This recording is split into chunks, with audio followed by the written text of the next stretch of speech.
tapestry grand, unraveling mysteries hand in hand, sailing the waves beyond the stars they soar, forever seeking more and more. Explorers at heart with whimsy and glee, the Wanderpus crew set their spirits free, in pursuits of good with chaos untamed, to find a new place to make their names. Wanderpus, their hearts entwined, sailing through memories left behind, stitching the bonds that forever tie, sailing to where the sea meets the sky. Luminaries' minds, curious and bright, they explore the unknown and seek the light. With every text and book unfurled, more is understood of this new world. Wanderpus, their hearts entwined, sailing through memories left behind, stitching the bonds that forever tie, sailing to where the sea meets the sky.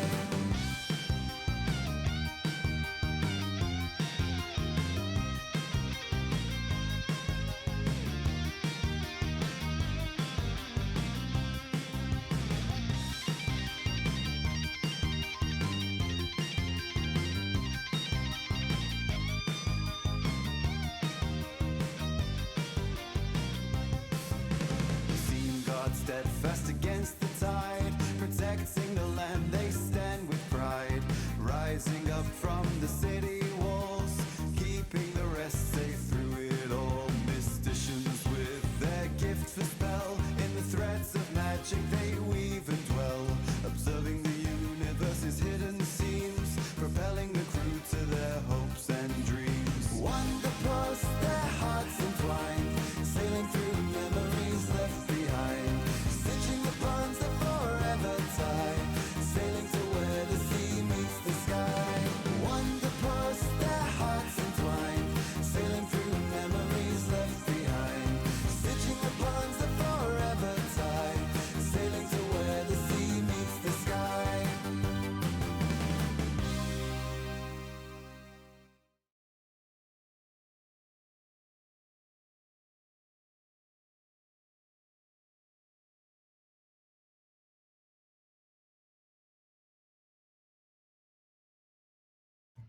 Hello, everybody. We were talking about frozen fogsicles.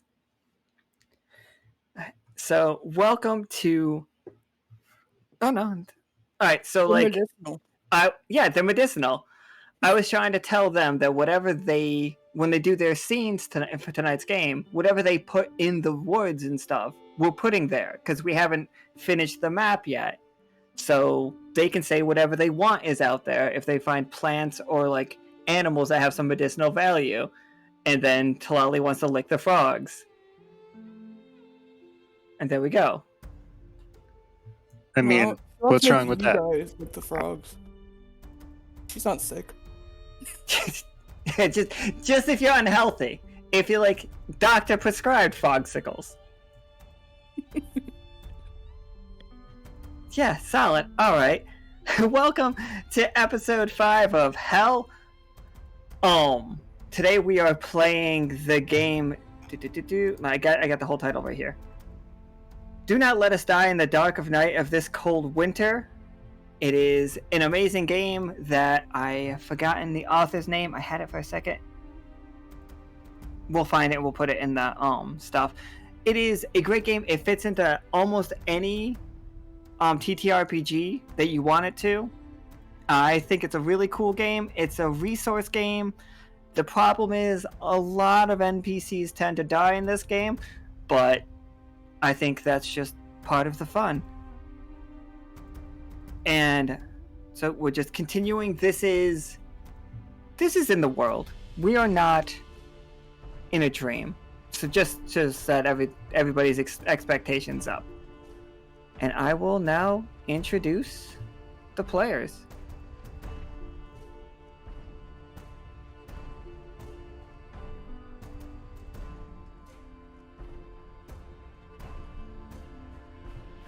So, this is actually Chris's choice, and he is playing. Well, Chris's idea was he wants to play a game that shows the ramifications of the Wander Crew on NPCs. Is that correct? That's what Nika pitched to me that you wanted. That's close enough. Solid. What did you actually want? I'll tell you later. Okay, Maybe it'll be maybe it'll be another thing in the future. excellent. We have Catori, played by Kiera. Hi! I'm here just because I really want to hold Lady T's purse and follow her around. Ooh. We have Tlalli, played by Trixie. Hey. And we have Lady T, played by Teatime. Fucking Trixie, god damn it. Hello. Me and Nico just die. Trixie shouldn't be allowed to talk, it's rude. So we're gonna actually start the game. I don't have a map for it on this. I'm very sorry. Like, all the scales are wrong, and it's hard to add maps to this particular game. So, theater of the mind, everybody. Tlalli, you are standing before the Salamander King, as he has reconstructed the city of Dyad, where he is basically sitting on the towers that used to be as like a beanbag chair. As you do. And as you do, and he just like reaches into the now swampy area and like just pulls up little like creatures and just likes popping them in his mouth. And like you two are having a very like non-verbal communications. Like you can like see what he's like, you know what he's thinking because you were his advisor. Like, you know, you've known this guy for years. Before you were part of the Wander crew, you were the advisor to the Salamander King. And he just waves his hand at you, and you see one of his fingers is missing. That went missing in the fight between him and the Wander crew. And it's very obvious that he would like his finger back. And like, you know, his finger's gonna grow back. Like, as yours would if you lost yours.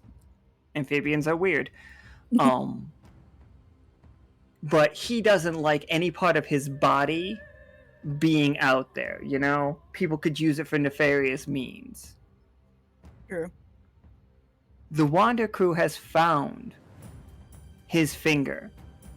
He is just asking you to relay a message to them that he would like his finger back, whole. He doesn't want anybody to put any pieces in a jar. He doesn't want anybody dissecting it. Aww. Like he's afraid of what will happen if people in this world or in any world get a hold of, you know, him.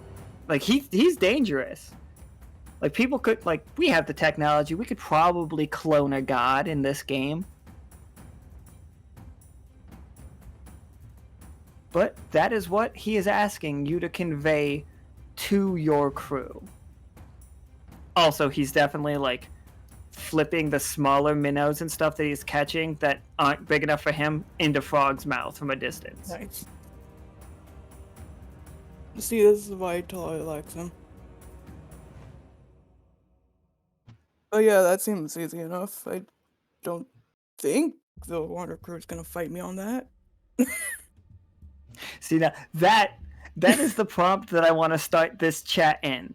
So everybody in the chat, at some point, not right now, we're gonna put up a poll to ask you guys: does the Wander crew give him his finger back wholesale?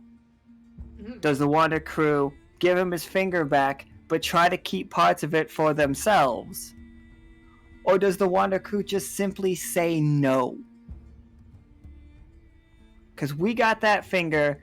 You guys cut it off when he was attacking you. It ran down the river. You guys fought some like giant hermit crab monsters for it. One of them ate a bit of it, but he will understand. Salamander King will understand that that wasn't the crew. T wants that finger. There's also, and this is fun. You guys get a message from a Dr. Myers. Now, Dr. Myers is like Dr. Myers is a Oh, he's the bodybuilder. Yeah, he's the bodybuilder. Yeah, Simmons, you met Dr. Myers. He's a bodybuilder, but not in like the workout voice kind of way, but more in the like he wants to build a god. He said it. He told Simmons flat out that he's trying to build a god. He told Ento and the crew that went to the cemetery that he wants to build the best, the strongest being. Now he will pay top dollar for this. Like the boon that you get, the Silver Thimble will get quite the boon from Dr. Myers, but you will make a flat out enemy of the Salamander King. Just, You might make Throw an that enemy out of Tlalli. and you'll make an enemy of Tlalli, and the worst case scenario is you make an enemy of Frog. Like, that shit don't stand. And while that's happening, T, you have been like going around the city. There's been recent elections and like everything. Everybody's having a great time. Right now there's like a holiday celebration, and I don't know if the people of your town like ever celebrated like your city ever celebrated like the festivities of I don't know if we've named it's a harvest festival. Did your people celebrate the harvest? No, we didn't, but I am a cosmopolitan, so I'm well aware of all the traditions, and I'm happy to celebrate with them. Excellent. Like they have like it's fully decorated for like harvest festivals. There are pumpkins around. There is a orange cat. I'm not sure if you really met Peanut yet. He has an eye patch over one eye, and he's just like running around smashing pumpkins with a hammer. No. And like there's also like some people chasing him around telling him that not all pumpkins are bad.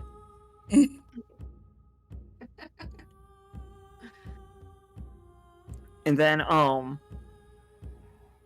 so there are, and Catori, what are you taking? Are you guys just taking in the festivities? Are you guys together, or what are you guys doing? Like right now, we know that there are tents set up. There are some people like telling fortunes. Specifically, one strange tent telling fortunes that, despite the fact that it is very intriguing, there's not a line to it or anything. Catori wants to be in that fortune tent. That's important. Muy importante. Yeah, you guys can go into the. We can see Nyx. We can do 2 games in a row of seeing Nyx. Oh, good, because I gotta follow Catori. She has my purse. Oh shit, that's fair. Aw, yeah. Is she trying to keep you from buying too many things, or just being helpful? Oh no, so helpful. If Lady T is like, Catori, I would like to buy a thing, she's like, yes, ma'am. Yes, here you go. You just buy it out with your own money? Honestly, probably. Yes. So Nyx is sitting behind her table, and you actually, as you guys come in, Simmons, you're actually getting your fortune told by Nyx as she looks up, as they look up, and you feel a hand on your shoulder. Nyx is across the table from you, but also at the same time reassuringly petting your shoulder, or like patting your shoulder, and gets it a little squeeze, and they look like you dead in the eyes, like straight in the eyes, and you see liquid light pouring out of their eyes. And they just say to you, "What is to come is not your fault." Reassuring. And What is to come? they just like say, and one of the drops of light actually falls and splashes on the floor, and like it's audible. Like you guys know the stereotypical pin drop sound. It's that, but imagine it hits and breaks like a wine glass. That's the sound that makes. And sorrow. And they look up and they're like, "Oh, and wipe their cheek a little bit with one of their floating hands. More to read. How can I help you? At this point, Tlalli is coming back into town, like to tell everybody that the Salamander King wants his finger back. But you also are just drawn to this tent, Tlalli. Last time I went in a tent, it got set on fire. Last time you went in a tent, it did get set on fire. And then, like, you burnt down a lot of other tents because of it. I mean, fine, I'll go in a tent, but like, if it explodes or something, I'm not taking responsibility. It's like, you go in the tent until, Tlalli immediately, Nix's eyes snap to you as well. And they're like, the gang's all here. And you guys see 4 cards, like tarot cards, laying face down. And when they flip over, they're just like, imagine like the tarot versions of yourself. If we had these drawn, I'd show them to you. We don't. But like, Nika didn't know where I was even going to do this today. And you see yourselves like on the cards. And then they look up like directly at all of you. Can you each roll me a 20-sider? This is not normally part of the game. If this is like me incorporating Quest into it a little bit. Okay, so a 10, but Tlalli's fucking killing it. Oh, thanks for that 13, Kiera. Catori rolled me a nice 13. And Simmons rolled a 3. Makes sense. Okay. So, you guys all, as soon as Catori rolls that 13, there's a cold breeze. It's so cold. You guys ever like? It feels like the upstate New York wind in February cold, like chills to the bones in your fingers cold. Too real. Oh, it's too real. It's just awful. But it's in the middle of October, so it should never be that cold. And like you guys, even in this tent, you feel that feeling when snow that is significantly more just shards of ice coming like right at you, and it feels like it's cutting your cheeks, and it's so incredibly cold. And Tlalli, it's freezing. We can show you the map of the side that you're from now. Like you're from like not right now. Me and Nika will get it to you at some point, so that you can see it. Like, because we got your city done. Yay! And like that's the side of volcanoes. That's the side of like life, and like it's vibrant and it's alive. But like it doesn't get this cold down here. Like this is cold. You're not dressed for this weather. Clearly. And Simmons, does it get cold where the bats are from? Like, I know you guys like are subterranean to a degree. I mean, it's a little chilly, but because it's also insulated from being in the ground, so not super cold. Like, there's blankets and stuff, but this is a little bit much. I would like a coat. And Catori, you people live in the mountains, both your original form and your new form, so I think you're probably the least affected by it, but like I'm not saying you don't notice the fact that it got very cold. Oh yeah, I mean like New York February winter is flippin' cold no matter what. I'm convinced that even as Catori is Catori, she'd still be like, okay, this is not okay. This is too cold. Excellent. That's great. I will keep these rolls for a second, and you all 4 of you's communicators go off, and you just hear like Peanut's voice coming through it. And he's like, I'm gonna need to see all of you immediately. He calls out your name specifically, and he's just like, Lady Teatime, are you familiar with? And then he like asks you if you know about. He's like, are you familiar with the wastes? Have you traveled those forests in the past? And this is coming over the comms. Maybe you. What's that? I said maybe. What's it to you? It's just like we are going on an expedition and we need people from this world natively, as we have no towers to send any of our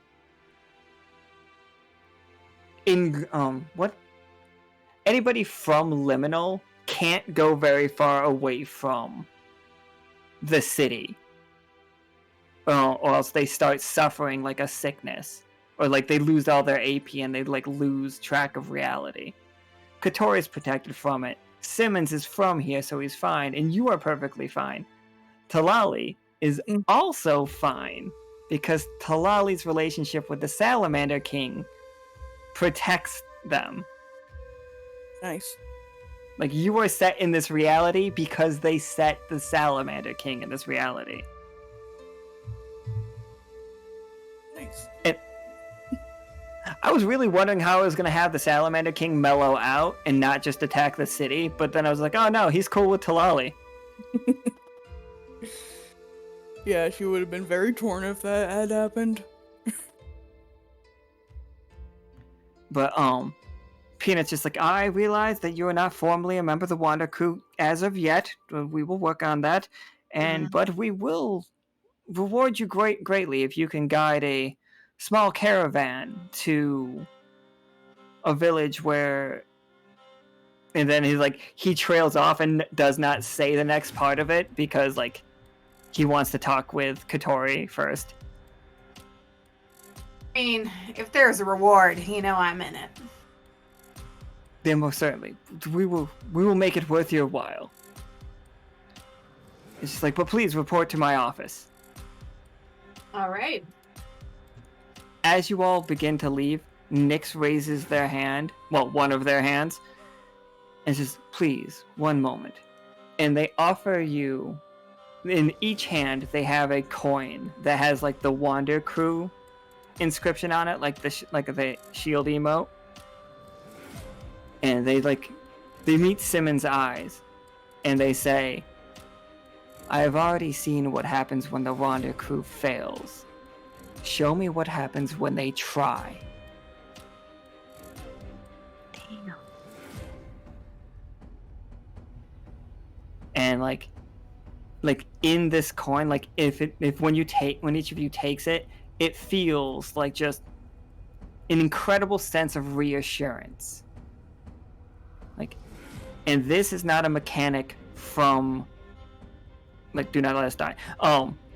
This is a lot of bad things happen in this game.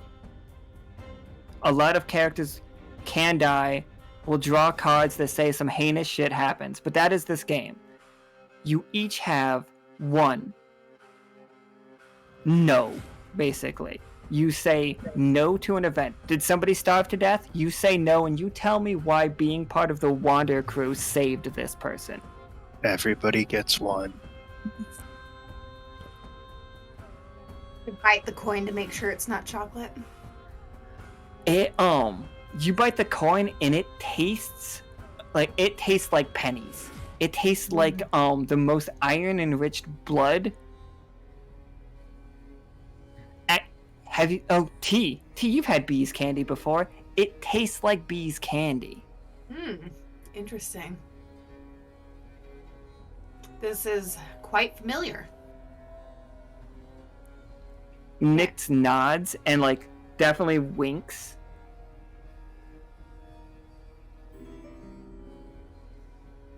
About these cards. I look really good in that one. Can I have it?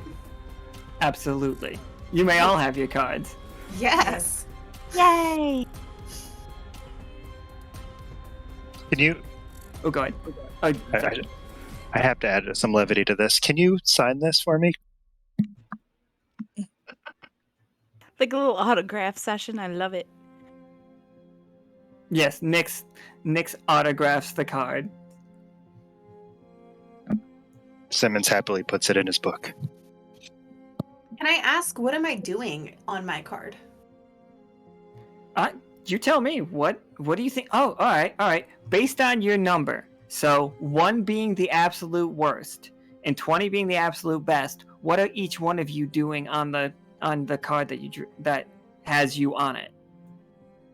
So we're rolling? No, you rolled a 10. Okay. So you're right in the middle. So, I mean, if I Google the 13th card in the Major Arcana, that's death. So, That's amazing. That's so good. Oh, mine's the Wheel of Fortune. ooh, That's perfect for me. How many Arcanas are there? Are there enough to do that? Do this? I think so. Hold on. 22 cards? Okay, so what's the 19th? Yeah, 22. The sun. The sun. Okay. Yeah, like fuck it. It's not fuck like 1 being the worst, 20 being the best. You whatever Arcana. Tell me how you are represented with the Arcana. On my card, and I'm just covered in coins with like a diamond tiara and fine jewels all around me. I'm like on a dragon, like Smaug on my treasure, you know? Do we think dragons would have grills? Sorry, no, I can't get into this. Yeah, we'll talk about that later. So usually death is depicted riding a horse, but I feel like Catori riding a horse would be a little weird. So could Catori be riding Cliff? Cliff? Chad? Yeah, and so no, Cliff, the griffin. Oh No, shit! not bad. I was very confused. I was like, Cliff, absolute, No, fuck the griffin. That's a different thing. That's Yeah, so Cliff's the awesome. griffin. Yeah, and like maybe she's got her caber like over her shoulder because they're always wielding like a flag or a weapon of some sort, like a sword or whatever. So maybe she's got her caber over her shoulder, like ready to do something. But yeah, death is a pretty basic card. Honestly, it's not really too detailed. Josh, you could have told me how much more detailed it would be for sure. I mean, it could. Okay. All right. So there's like spooky trees behind her in the distance, and tall grass, and she's carrying a lantern in her free hand, and she's definitely like Cliff is like rearing back, and she's sort of very straight backed and very noble on the back of Cliff, and looking all sorts of adorable at the same time because, you know, vibes, in a black cloak because yes, or dark purple because I think that's her jam. So yeah, okay, there you go. Yeah, absolutely. And yeah, what is Tlalli's? Yours is the sun? Yeah. How's that one looking? Or what do you feel? How do you feel it represents? Or yeah, either one. Like, I'm not really sure what the sun's about. I'm trying to read it. I really love like the Arcana stuff, but I never got into it. I just like I know whenever I see it, I'm like, that's so cool. Which one was Simmons? Was it the Hanged Man? Did somebody say? 3 is Oh. the Empress. Oh. The Empress. Yeah. So bounty. Yeah, the stuff that I've seen is all like nourishment security. So I think maybe it's like him back in his village, like helping the other bat folk with some like, I don't know, feast or event or something. Absolutely. So just real Tlalli, I am still like, whenever you're ready to give your explanation for sure. But Kiera, can you can each one of you roll me a 6-sider? I'm gonna add some supplies to you guys' like larder. We haven't even gotten into that game yet, but I'm gonna add supplies based on these cards. Okay. So Kiera rolled a 2. Alright. Simmons rolled a 4. Ooh. Okay. I'll just take that. I'll take that 4. So, Simmons, I'm adding 4 extra food to our stores because of your, like, bountiful nourishment situation. I'm gonna add fuel for Kiera's, like the death and being able to stave it off. And I'm gonna add medicine. Yeah, okay. You guys got a lot of supplies. Cool. What do you think yours represents, Tlalli? Or how do you think, just look, does it look like something? And if you just want it to be funny, it can just be Frog as a sun. I like that. I don't know. It is apparently material happiness, fortunate marriage, and contentment. I don't think Tlalli cares about marriage at all, so... I don't know, she's pretty content, like, just exploring, so it's probably just her and Frog exploring the wilderness. Absolutely. Very it's just a... Why is Tlalli's sun card just a Calvin the Hobbes, like, strip? It's... Love it. So because we do actually have to get to the game. Peanut just is looks at Catori. I don't have his eye patch one, sadly. He looks at Catori and he's just like, there's some incredibly strange happenings with magic in the wastes, is what it's calling it. We haven't been able to send any scouts due to the whole situation with our communicators, and I haven't had time to go look myself. But Simmons, you're familiar with the swamps near the wastes, correct? You've been down there multiple times. You set up agreements with the Hill Kings. Yes, yeah. What do we need? All right, we're sending the boat down there with a good amount of supplies, because we've received an SOS situation. We don't know how bad it is. They say they just need some supplies to get through a cold snap. Then I will note that this area is where we saw some ridiculously powerful creatures, and including that was the Officer K has reported that there is a massively powerful magical spell under the water, and it Osiria, through no fault of their own, may have contaminated the spell. I need you all to go figure out what's going on there, deliver our supplies, and if you can undo the problem, that'd be great. We have our hands full with this Salamander King right now, and I think they're trying to set up a concert from Gibbet. I don't know what's going on, but if you four could go take care of this for me, and I'm sure you four is in the best possible hands. And We're on it. But what's in it for us? Absolutely.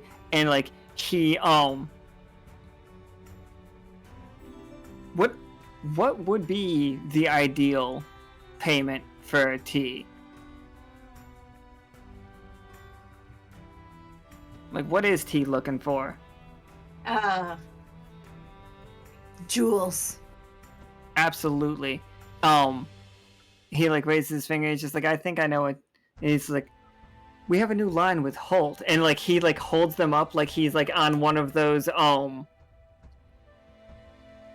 they're selling necklaces on TV. Like the QVC things? Yeah, it's very QVC. That's what, like, I was trying to remember which 3 letters, but I know it's not QFC. Yeah. I know it's not CVS. So it's a necklace? I think it is a necklace, and it's just like, now, we're trying this out. It's like, we're in conjunction with Holt and Delve. We are beginning to, and the Officer Vatna is exploring the spirit, the connection with spirits and resonances. We are beginning to start to understand what it is about this world's spirits that allow us to use the magic that we do. It's like, this is a prototype amplifier. You may spend just 1 extra AP. He doesn't say AP, but you understand. Yeah. And it will double the effect of a spell. But be incredibly careful. It is incredibly fragile. My pupils dilate as I'm practically drooling looking at it. I want it. And he hands it over, and it's just like, also, the jurist says you have to sign. Phil says you have to sign here before you can put that on. It's basically. Oh, go ahead. Just gonna say, gimme, motioning to the pen. Yep, hands the pen over. Like the Silver Thimble and Lockstitch Academy, and by connection, like R&D at Fishtinger Industries will not be held liable for whatever happens. Okay. Lady T has never read a terms and conditions ever. No, I'm just signing it. Let's do this. Sick. So we'll add that to your inventory for that'll happen in quest. Like, I guess we could see it here, but he's just like, all right, we've got a cart set. Oh, go ahead. What is it called? Shit, I didn't give it a name. I don't think Peanut has a flair for names. I think Peanut's just like the resonance amplifier, I think is what he's going to call it. Okay. Catori's going to see if Peanut has a map, just in case. He points at Tlalli. Night navigator. Or cartographer. I got all the maps. Got it. Absolutely. So Tlalli has like a pile of the cultural maps from the area, and absolutely the Salamander King is like letting you dive and grab any of the books and stuff that are down there. Not the whole Wander crew, just Tlalli. Based on the answer of this question today, we'll figure out if you guys are going to be chill with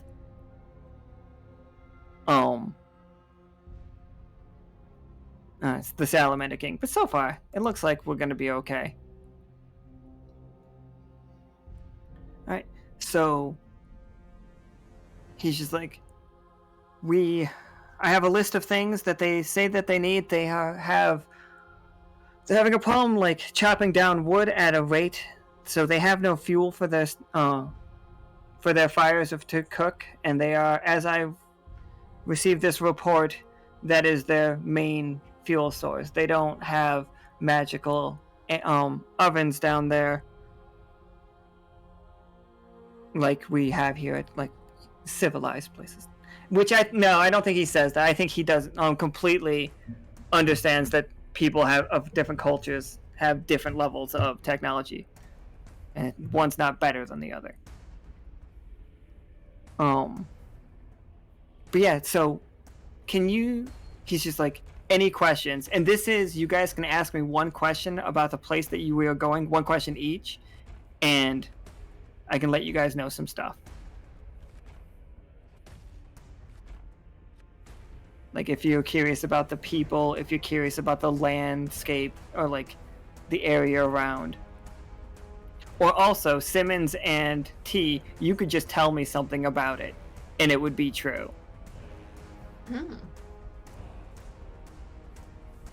Are there any poisonous things in the forest that we should avoid as far as foods, animals, medicines, that sort of thing?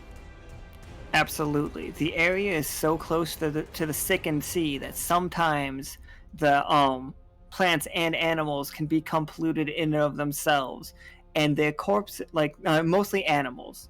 And when the animals get further in and they die, they can make an entire area unsafe for quite a while until it is thoroughly cleaned.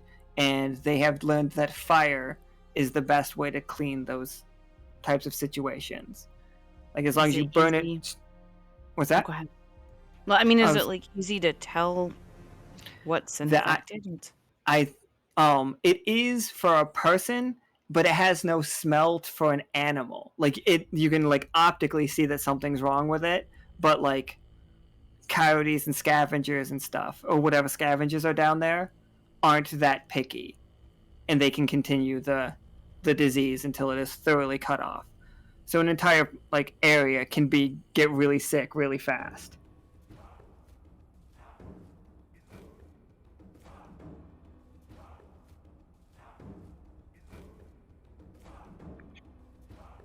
You said we can just tell you something. Yeah, for sure. I feel like there, even though it doesn't get cold here, but there used to be a stream or a spring or something that had really good healing properties to it. So I don't know if you could include that, but it's frozen over as an extra source of some medication or something. Okay, yeah, that's really good.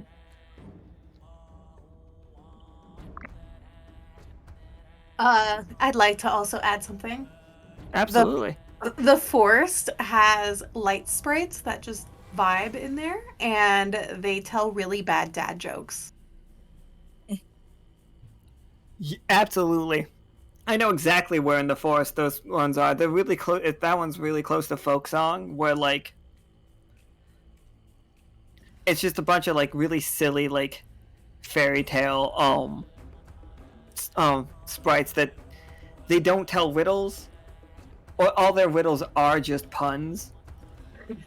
Yeah. Terrible. All right. And Tlalli, did you have any questions? Not really. All right, off we go. All right, so Nika, for this, can you pull out to get the whole thing in the...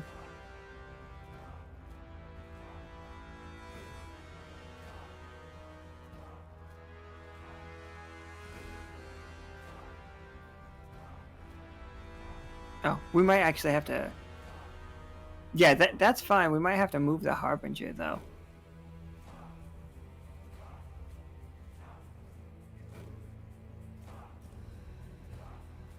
Or can I shrink really small? No, that's probably a lot of work. Yeah, right. So, you all arrive to the town. Like, you have taken a boat across the sickened sea, and it has started getting very cold. You've like packed for the weather, but the deeper in you get, the like it becomes like that brittle cold at first, where like you can start to see trees on branches that just got so cold so fast they're just snapping, and the whooshing of the wind is just like bringing down a bunch of branches on trees that are not used to losing their leaves. And like you get further in and you're following Tlalli's map, and you are up to your like waist in snow. And as you just keep going, you start seeing like to your left is a large, it looks like this huge mound of snow, but then you realize it's the corpse of a giant bear. This bear must have been 3 stories tall, but like not bear, like what's a predator that wouldn't exist somewhere that gets cold? Like, what Like are some a cat or something? Yeah, lion. Okay, Oh yeah, like a lion or like some massive like feline beast that just was not used to the cold and just froze.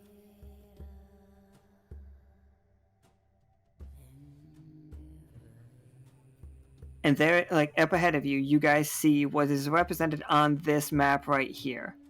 And it is a huge inn surrounded by a couple like smaller buildings.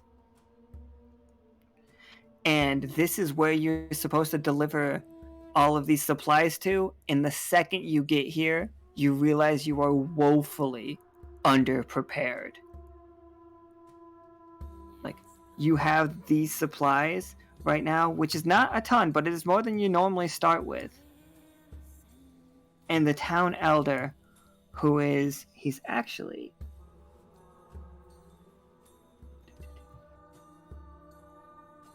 here it is. This is Wildwood, your town elder.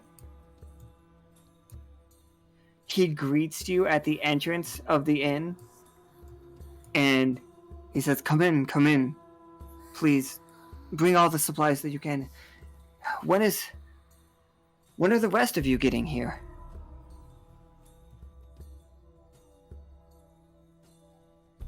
I think this is all you get, buddy.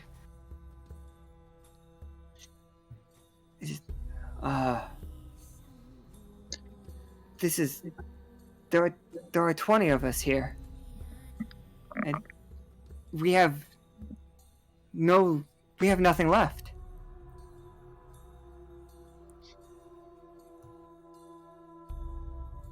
Well, this isn't good. Unfortunately, the 4 of us were all that could be spared. There's a lot of people who need help everywhere, but we'll do what we can to help you through this. He's just like, I knew we were right, but to call on you. The Hill Kings said that you would really help. And he's just like, just tell us what to do and we'll do it. We have 4 homes that will need your protection, or like need your help. And like, yeah, so each one of you pick whichever one of these homes that you like, or like whichever the NPCs that like are feeling it, that you're feeling. And those are your charges.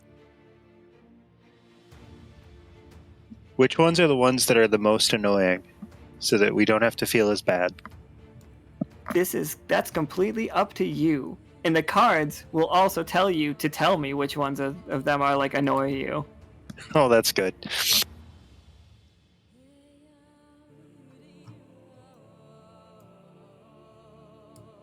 All right.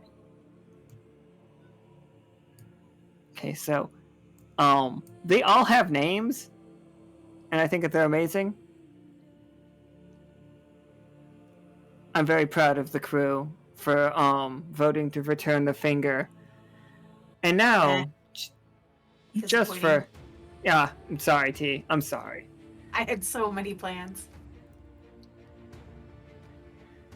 So that means I don't have to make a hard decision. Right? That would have made a real tough choice for you. Yeah.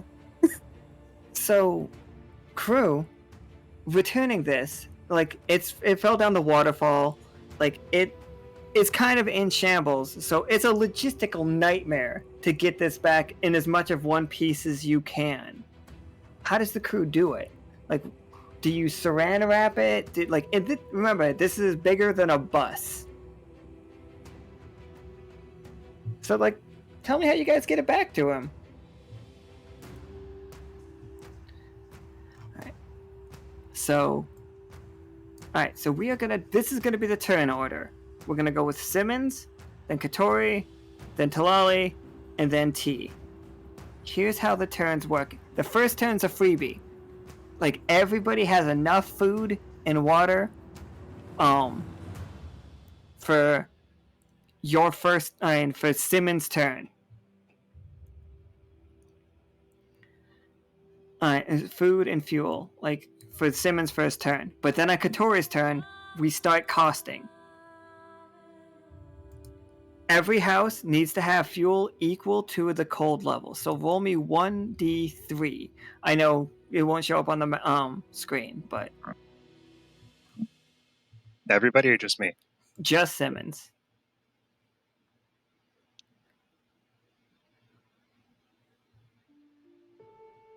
That do it? Yep, that's a 2. Okay. Don't worry, you also don't need fuel this turn. This turn's a freebie. But Simmons, we have 4 food right now and 20 people. Well, looks like we got to go out and hack up that bear or cat thing and bring some back. That's amazing. Thank you. Are all 4 of you going? Who's coming out with you? I can go. I'm strong. I can chop fast. Hold on, here we go.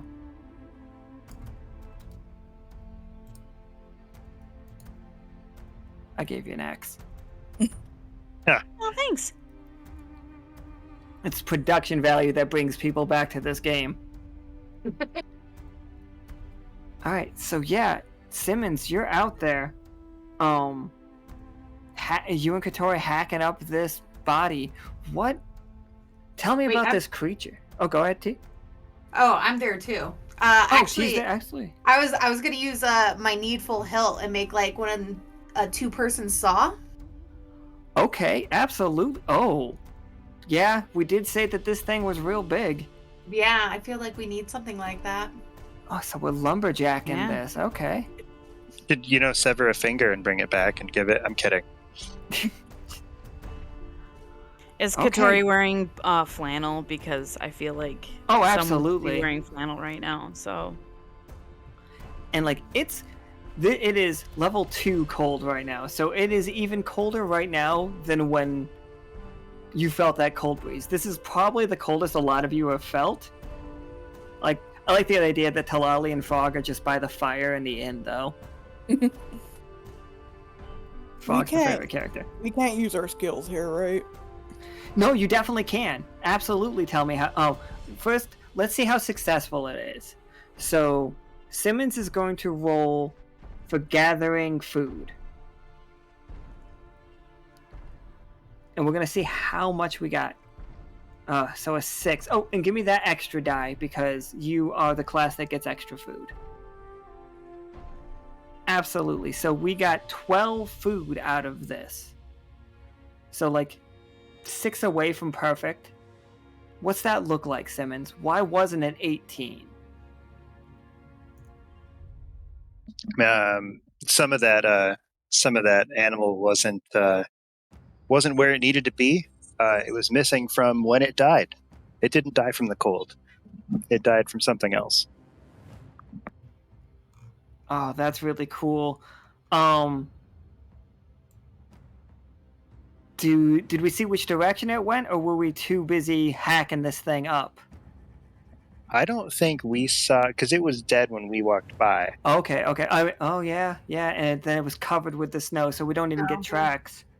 Catori and T, while you're cutting through it lumberjack style,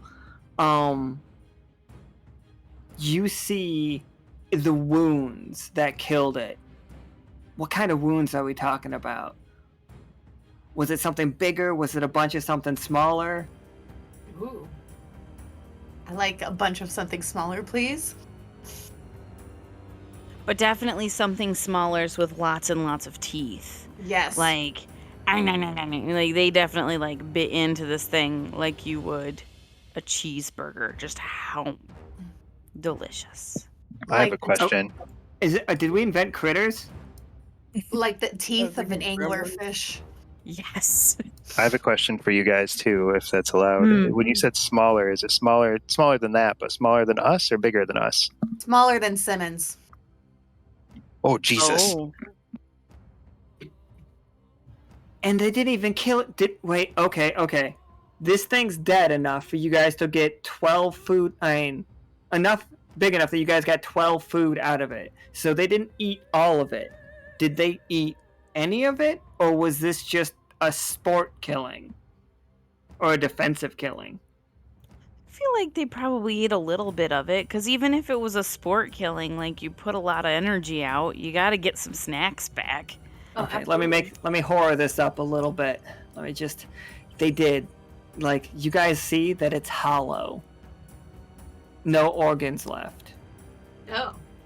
Oh, they took the inside. I like this. Oh. I don't. Like just slurped up the intestine like spaghetti. Just Or they're selling it in the black market. oh god. Organ harvesters. Are these poachers? Little tiny poachers? Oh no. That's terrifying, actually. The petite kinda like it. poachers. Well, you know, Okay. one good thing is we don't have to dress the kill. It's already done for us.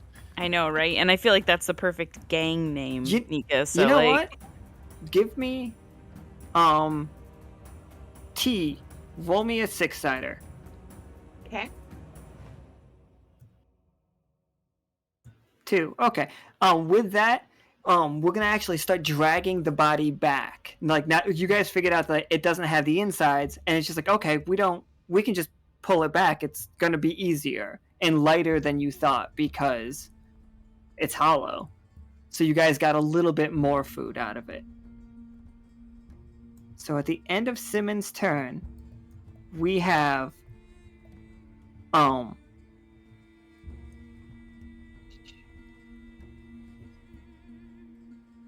we have 18 food, and we don't need to feed anybody right now because they have food for this turn. We have 18 food. We have 4 fuel. We don't need to use the fuel right now.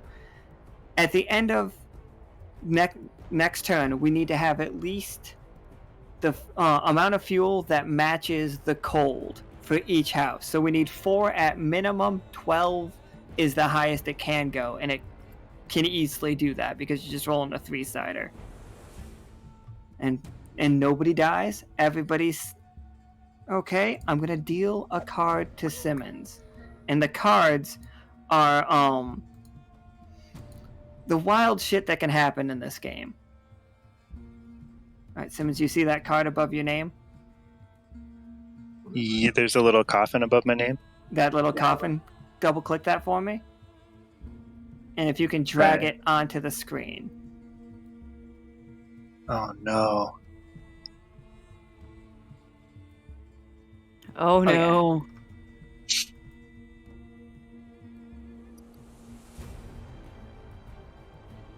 Could you read it out for us? Madness in this cold hell has driven a villager screaming and naked into the forest.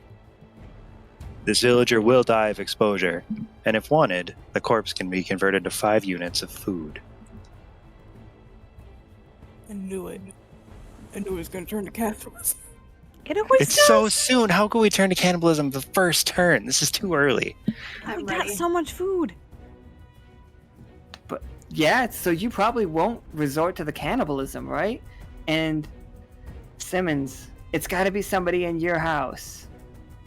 Who was it? And let's introduce them.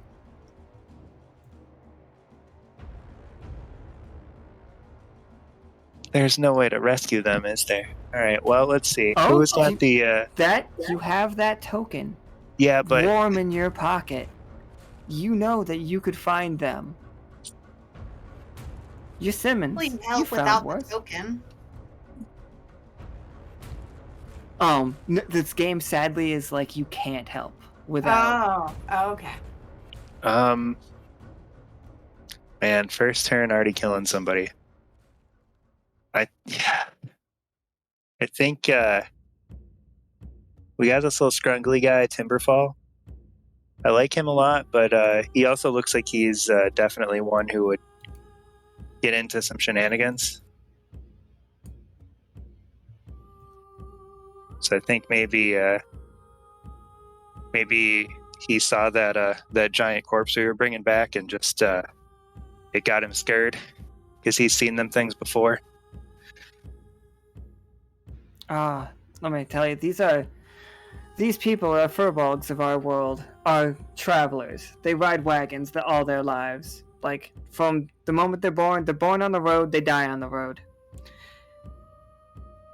Timberfall's family, like, was attacked by one of these beasts when he was a kid. Just a little boy. And he watched it rip his parents apart.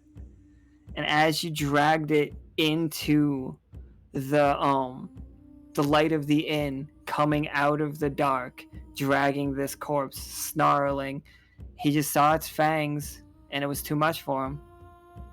And he just went running into the woods. Did he scream the name of the? He's screaming. Did he scream the name of the beast?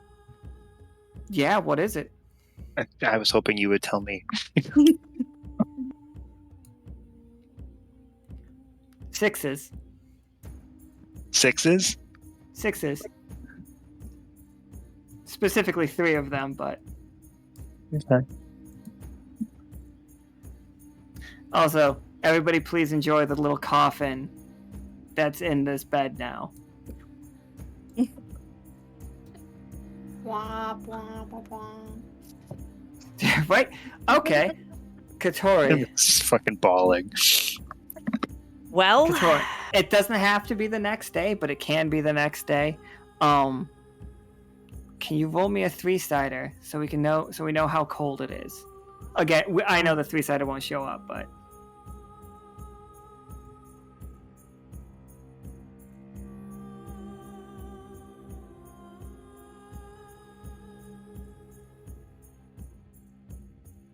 Alright. Oh, it's maximum cold for Catori. It is freezing out there, Catori. of course it is. And you are looking at the piles of fuel. Like, you just have 4, and you need 8 more to survive tonight. Yeah, we gotta go get some wood and stuff to burn.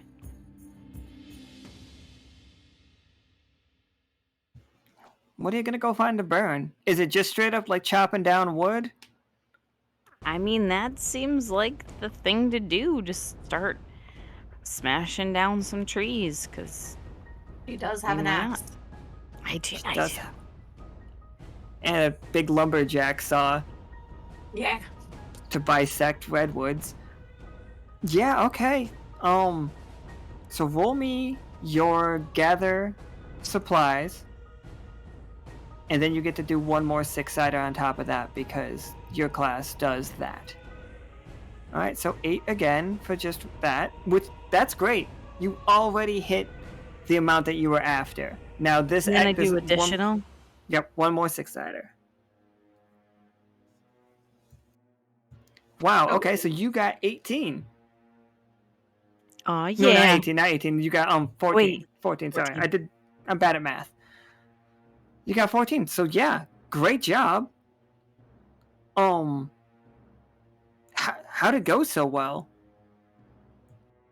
I asked my people in the house. I said, hey, what kind of, we don't want wet wood because that's not gonna burn. Where is the best place for me to go look for a tree to chop down? And they directed me towards sort of like a, I don't want to call it a grove, but it's like a good area where there's like a good solid circle of trees that protects the inner portion of trees. And they said that they've been holding on to that for emergencies. They haven't had to use it, but go over there, chop down a whole bunch of trees over in that place, and the wood should be dry so we can start using it immediately. Yeah, I love it. Can it be Boulder Brook that told you about that place? Because I really like Boulder Brook. Yeah, he seems like the guy in the know. Like, Boulder Brook has big Willoughby energy. And like he wants to travel with you guys, and Tlalli, Yeah. you hear like Boulder Brook's just like, he like looks at, like, does the whole like your vibe situation. It's just like, do you know the strange Salem, what's a good name for like an axolotl people? like a freshwater axolotl people?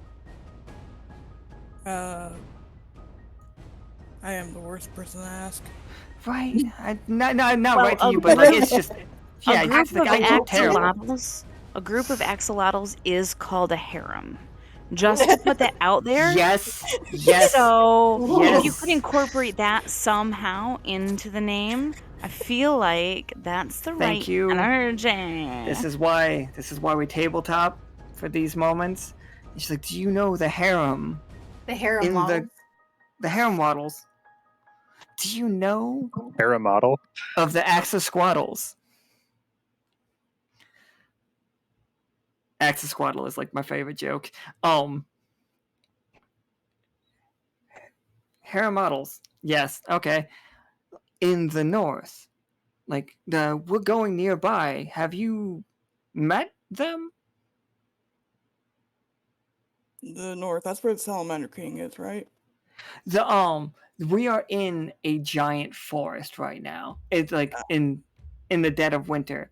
So he is saying that there are some people that they live under. Well, normally there's not ice over the rivers, but right now the rivers are completely iced over, and they live in a little town in this riverbed, and they are people very similar to you. Just like more just like not bard, more like druid. Like they live in the wilds and they like it. Oh yeah, the wilds are awesome. No, I haven't met them yet. And it's just like, please come. I don't know if they're okay with all of this snow. Oh, And alright. and it's just like as you guys are walking, it's like, we don't particularly get along. The inn and the harem have a long-standing argument over water rights. They believe we shouldn't be taking from the river, and we believe we need to survive. Do they argue over the spring as well? I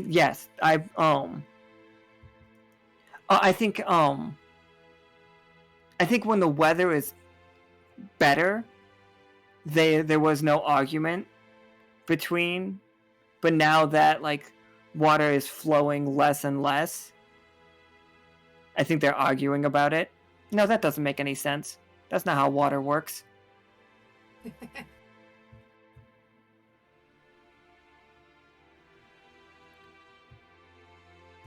I think the axolotls are worried that the inn is going to pollute their river. I think that is what it is. I think so. It must be downstream. So the river flows north. We know that.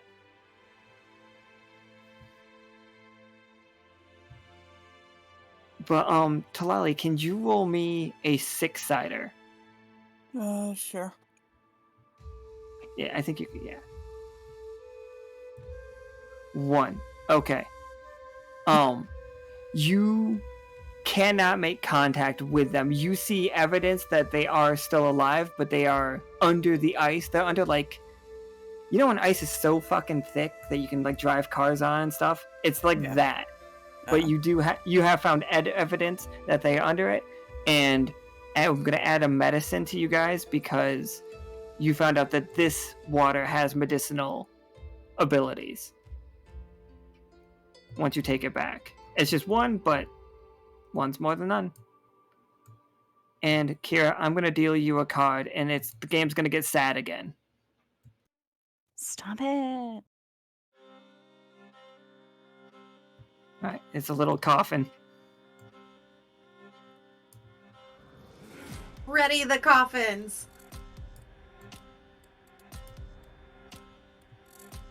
Do you see it, Kiera? I actually cannot, and I think it's because the join voice and video bubble has popped up. Oh, yeah, Like it's here. being blocked. It's really Or, annoying. oh no, right here. Yeah.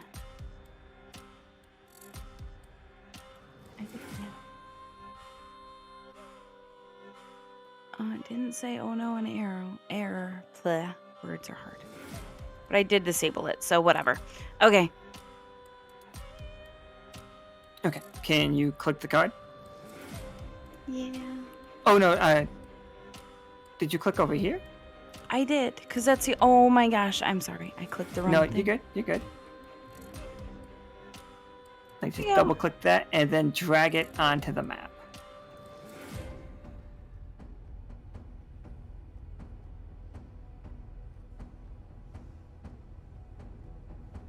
Oh. Oh, it's that card. Oh.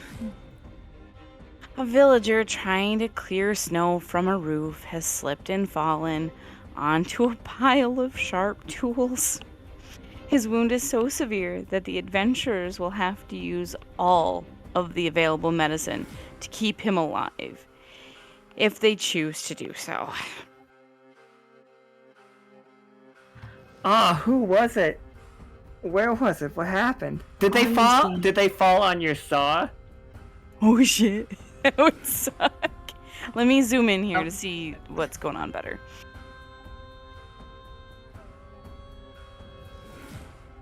I think it was Swift Meadow. Oh yeah, he looks like he's the fucker to do it. Look at him. Look at this piece of shit. He shouldn't have been up there to begin with. Like, let's be real. And I'm gonna say the needs of the many outweigh the needs of the few. Oh, Sorry, we're Swift Meadow. letting Swift Meadow go. I'm sorry, He's dude. old. He's old. Oh no! Jesus Christ! The winner was gonna get him eventually.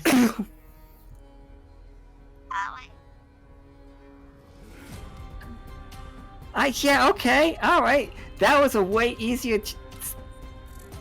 I don't think we need to roleplay that one. That happened. Cool. Well, Good I'll thing roleplay it. I don't mind. So yeah, he fell right on my saw. I had leaned it up against the bench there because we had to clean all the blood off it. I mean, the thing that we hacked all the meat off, like, it was still bloody, and you gotta take care of your tools, guys. Yeah. All right, you gotta take care of your tools, or they're not gonna last, and they're not gonna help you chop down the next really big cat slab of beef meat. Not beef. I'm beef. But anyway, so listen, you gotta be careful when you're old and you're crawling on roofs and you slip and you fall onto a saw that just is so sharp it slices you right in half. Like, there was no hope. There was no hope. I It got had it. a I got it. definite- All right. So you're cleaning off the saw down there, and up above you hear Swift Meadow, like just shoveling off, and he definitely dumps snow directly on your head as you're trying to clean this thing. And he looks down, and then he's just like, "You all right down there, girlie?" Ugh. He's Did just like, Catori "You say shouldn't-" all that stuff to, like, everyone else after he was dead? I'm sorry, I Oh, just didn't want to forget it. Like, is that what you yeah, said? yeah, Is it I- eulogy? Oh no. No, she wouldn't. Here lies Swift Meadow. He did this, and like right now, Swift Meadow's just like, "You all right down there, girlie?" Like looking down, he's just like, "That's a mighty big tool for somebody." And remember, Swift Meadow is 10 feet tall. And you're like, "That might be like a man's job there." He's Oh, just like starts Oh, good choice. shoveling, and it's just like, "Yeah, we appreciate your goods and stuff, but you should leave stuff like," and then like he just falls, and then just like gets bisected by this saw. Yeah, no regrets. Sorry. Maybe Lady T was standing like 10 feet away, and she was just like, mm-mm. It's like, mm-mm. Well, now we have Tlalli's to currently clean it trying to again. hold Frog back. It's like, Ew. Frog just wants to eat this. Hey, we could add. You guys could add 5 more food if you want. I'm just saying. Yes. Just saying. No. Absolutely. No, we can't resort to cannibalism this quickly. Waste not, want not. All right, winter is We here. are working. Yeah, we are working with limited resources. We know that meat we just gathered last turn is only gonna last so long, and there's a lot of hungry 10-foot peoples up in here, so they don't just eat like one chicken nugget and move on with their day. I'm gonna put our cannibalism meat in a different refrigerator. Okay. Thank God. So yeah, that's we actually know, for the jerky. That's we know that jerky. this is last minute, if absolutely needed for survival, or frog. Frog But fighting. so give everybody their food tonight. Oh no, this is okay. So we need to spend 12 wood, and we need to spend 18 food. Good job, guys. We have spare food at the end of this one. Huzzah! Because you killed a man. Well, I mean, Killed himself. he All killed right. himself. He killed Listen, himself. if he wasn't leaning over the roof talking shit, he would have been paying attention. Why the hell Karma. is he cleaning snow Karma. off the roof anyways during a snowstorm? Right? It's still I- fucking snowing. If you have too much snow up there, it can collapse the roof. Oh, well. Eh. Still, he's an idiot, okay? I'm just gonna Yeah, blame he's him an for idiot. this. Also, send the younglings up there. You got a beard that's as tall as you are. You're gonna trip on that thing in the snow and die, just like he did. He messed up. Yeah, facts. Absolutely. So we have everybody's fed. Nobody's sick. We have medicine. Everybody is warm. We have a surplus of 8 wood and a surplus of 8 food. So we need. That's including cannibal food. No, we have a surplus of 13 food if we include cannibal food. Okay. Oh, yeah, it's 13. Gross.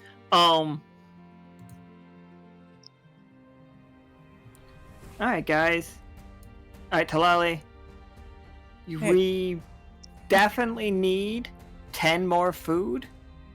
And we might... Oh, wait. Yeah, and we might... Can you roll me 1d3 so we can tell how cold it is? Okay. Where's D3 at? You actually have to type /roll 1d3 for that one. Lame. I know, it's the worst.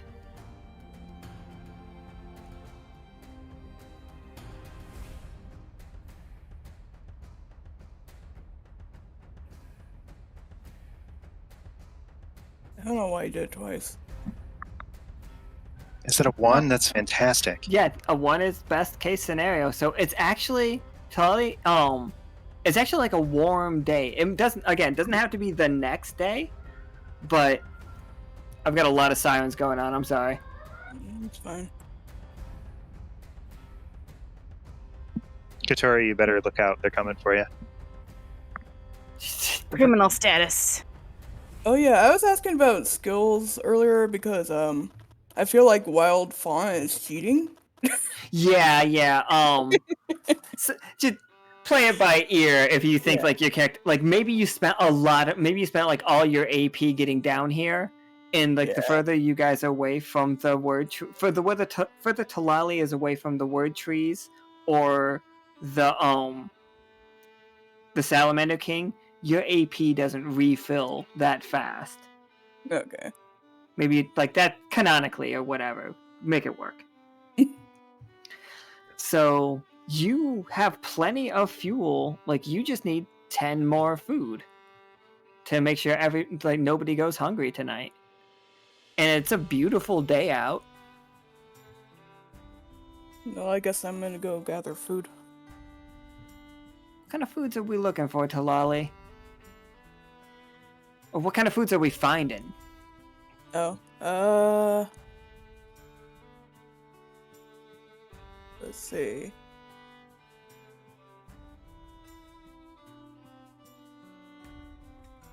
I'm gonna go check out that big mushroom. Maybe it has smaller mushrooms around it. Oh, absolutely.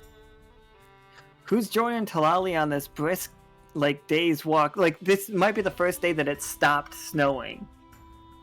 I'll go and I'll bring my big saw just in case we're taking the large mushroom too. Oh, Just for in sure. case. Yeah. At least do I roll? mushrooms are light. Yeah, roll 2d6, yep. Or, like, gather supply. Okay, so, we gathered 6.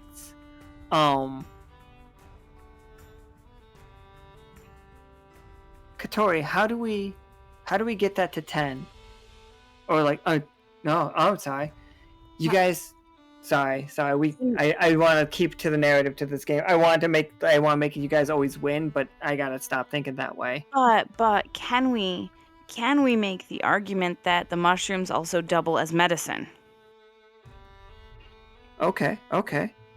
to give the extra roll for Tlalli's medicine gathering? I will accept that. Tlalli, go ahead and give me a 6-sider. Okay. Yeah, the additional supplies gathered. Microdose the villagers, yes. Yeah, absolutely. So you got 11 food. But yeah, what you just said right there, Catori, that's true. Oh, fuck. Tlalli, Yeah. this food is amazing. It is amazing. But everybody that eats the soup or whatever it is, what dish do you guys make out of this? Do you just eat it? Is it just raw mushrooms or do we like cook something? What kind of mushroom-based food? Let's do a casserole. Hey, Doing casserole. a mushroom cast. Yeah, that sounds very like giant oven, big family style dinner, and you guys are all sitting at your long tables. But you guys are getting dosed. How are you reacting? Like, So even us, because we are also consuming this food? oh yeah, you guys are all definitely. This is not the time to get super fucking high. Oh, before we roleplay this, let's give Tlalli their card to see if we can tie it in. Oh no.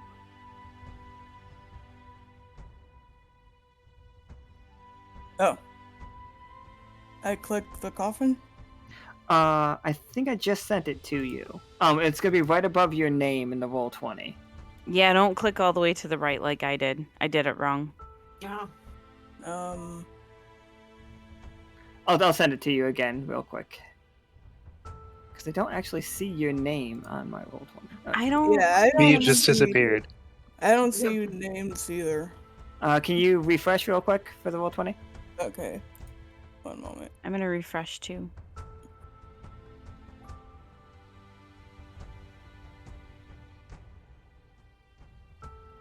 There.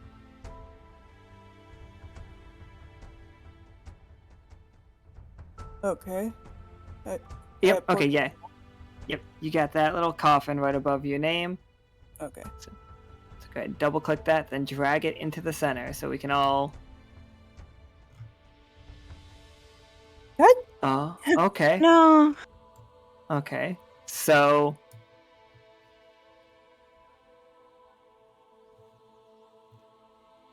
All right. Well. Yeah. Go ahead and do the additional supply gathered roll. And that will be how much of the food is rotted. But you guys still have you guys have 5 people food. So like we could just say that rotted. All right. I think that's probably the best idea. 1d6? Oops, I moved the Yep, card. 1d6. Yep. There Okay. you go. 6. Okay, so all of the human food, and then 1 additional food, and Can I use a card? Yeah, what you got? A card that I never thought I was gonna use. Let me open up Steam Loops or Streamlabs.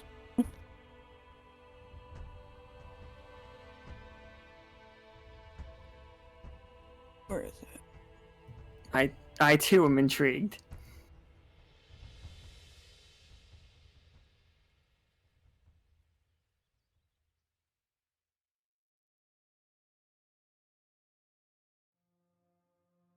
Uh,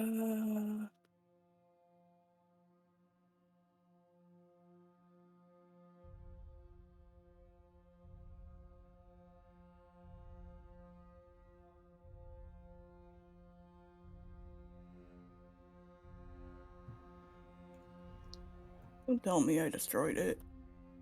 Which card was it? I hid some a while ago. Oh, there was a card that turned the roll to 1. Oh yeah, for sure. Absolutely. Oh, there it is. Alright, so only 1 food rots. So we still just have a freezer full of. Okay. I see you. Nope. Alright. So Tlalli's turn. Everything just goes good, people. It's just like middle of a massive storm.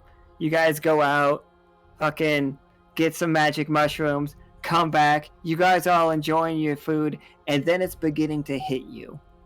Like, Hell yeah. how are you hallucinating? How are you riding this high? I feel like Catori's just gonna have much lower anxiety about the situation. She's gonna be very careless, but not like it's just like, okay, I don't have to do anything. I don't, because before, because everyone's gonna die pretty much, she felt like she had to constantly be busy and constantly talk to people and help people and blah blah blah. But now she's just kind of like, nope, I'm gonna sit on this couch. Bye guys, take a nap. Lady can't stop looking at our hands. Oh no. Check them out, guys. My fingers are so long. They're You have still really pretty here. hands. They're still here. This is Greenbrier. That's one of somebody that's living in T's house. But like, look at this guy. Look at this guy. You know this guy's already like deep in it. Mm-hmm. Oh, heck yeah.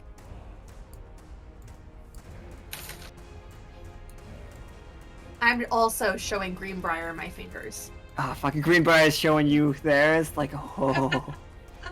The second they touch, Greenbrier loses his mind.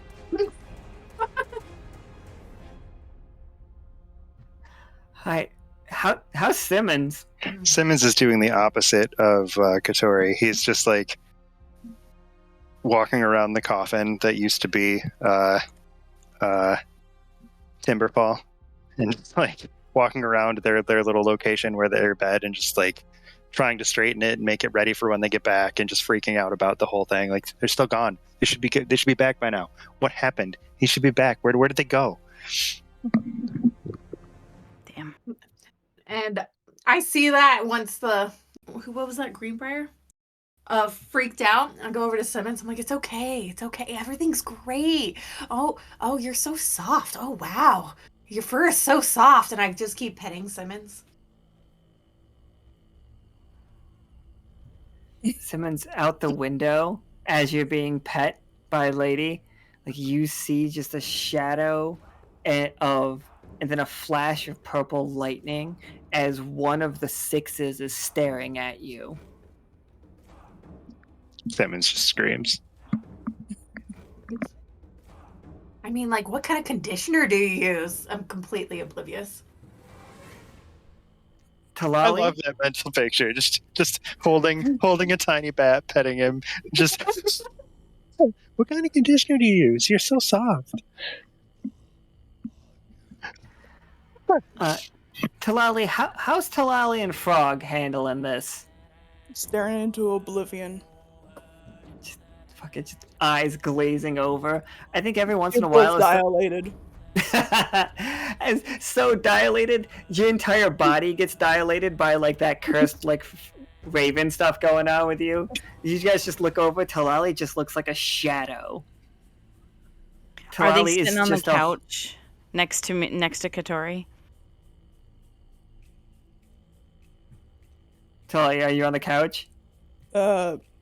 Sure. I was like, I was either picturing that on the couch or just sitting cross-legged in front of a fire, like the big fire going. Catori's just gonna be like, wow, it feels like this couch is a cloud. What shape is the cloud? I bet it's couch shaped. Oh. And just like napping, in and out of napping. Tlalli just cause.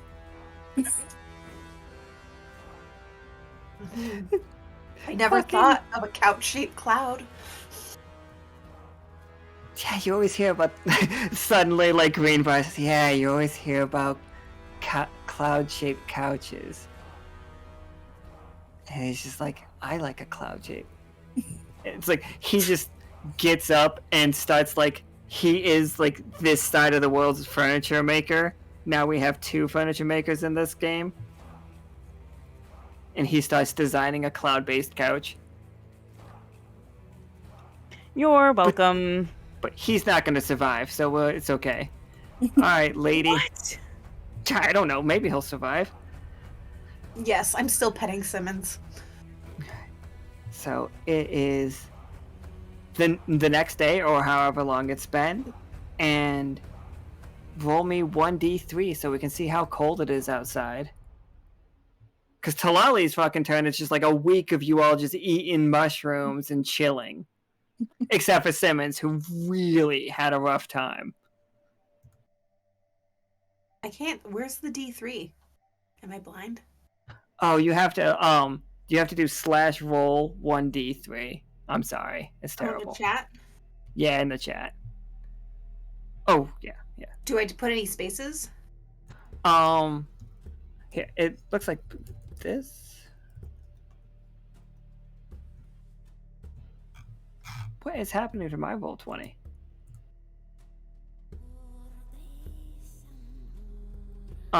Yeah, just do a space between /roll, then space. Okay, excellent. My roll 20 is really giving me issues. Actually, 1. It is still quite warm. It's like, I think it might be like lulling you into a false sense of security.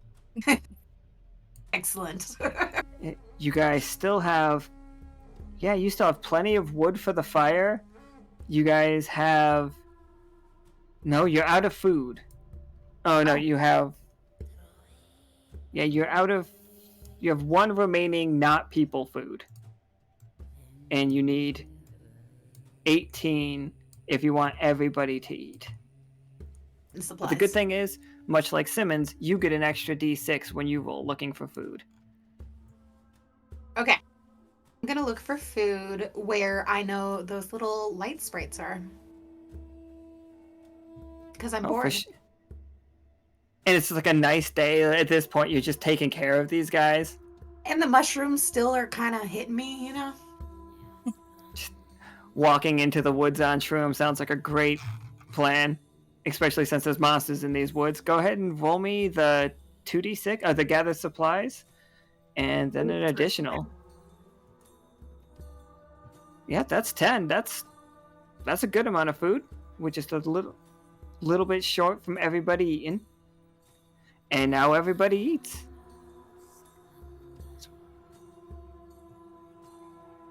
This game is a lot easier for you guys than I was expecting. Except for Simmons. Alright, so I'm gonna deal you a No, that's wrong. Because you succeeded with these light sprites. What's up with the light sprites? I'm bored. Just want to check them out. Alright, how do you get food from them? Like, You don't?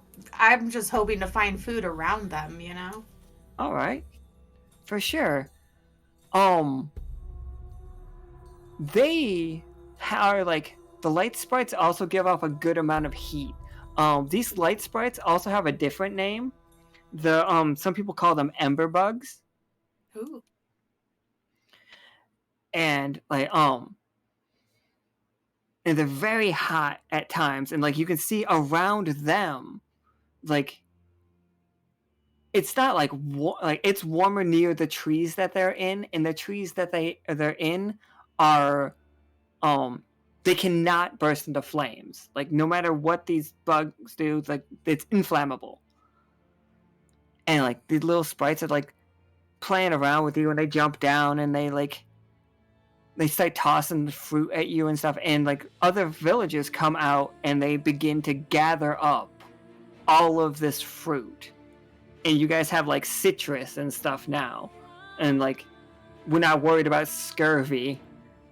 And so not only do you guys have like the meat that you've been eating, but now like and the mushrooms, you guys can fucking just eat an orange and like chill the fuck out. Well, a lot of people are really tired of Greenbrier touching their faces when they're sleeping. When we're sleeping? He has issues with like personal space.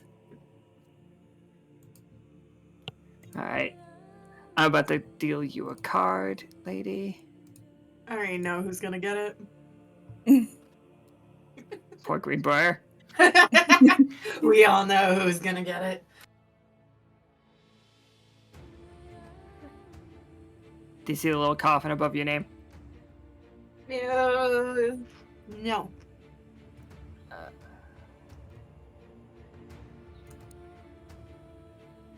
No? What is going on? I can see it. Should I do draw? No, there's a... No. It's gonna be right above... I think I can click I it. see for it. her. I got it. Okay, she Okay, got it. excellent, excellent. It was hiding. It's like behind my tooltip menu and I can't grab it. Can someone else get it? Oh yeah, can somebody grab it for her? Mine's also giving me a weird... I can, Oh like, no, when I click on it, it's empty. Okay. Right. Here, Yeah, I'm mine gonna too. I'm gonna recall it, and then I'm gonna just pull this one out into the middle. There we go. This is what your card is.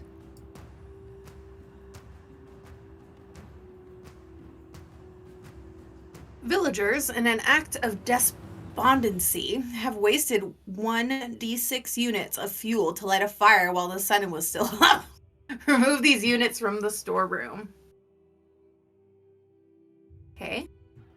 Okay, is that Greenbrier just tripping? Yes, it's absolutely green. Who else? Something so stupid but Greenbrier. Oh no, guys. By doing that, we only have 3 fuel. Oh no, Well, not wait, You no. have to roll. She has to D6. roll. Yeah, sorry, I just took away 6 right there. That's my fault. Hey. Never mind, this game's going perfect and you guys don't have to worry about anything ever. Yeah, I'm winning. No thanks. What happens if we don't have Greenbrier. enough fuel again? Everybody in that house gets sick. Okay, sick. All right.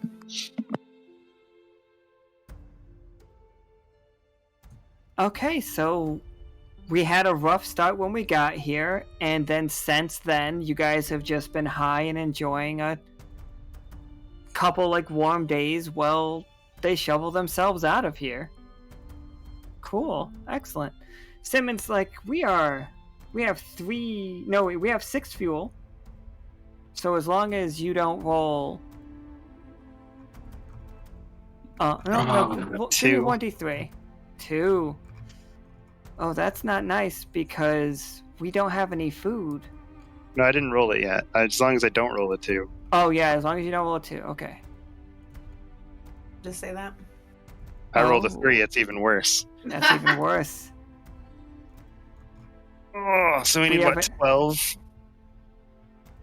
Yeah, 12. You need 6 more fuel, but we have no food. What's more important? We have 5 food. 4 of that is made up of meadow, swift meadow. Mm. How much medicine? We have 5 medicine. Well, I mean, food is more important. Yeah, I mean, because you can heal people. I get that. Yeah, I guess we got to go out for food. I'm definitely not going the same way as that lightning strike though. That's getting me. I'm still a little shook from that.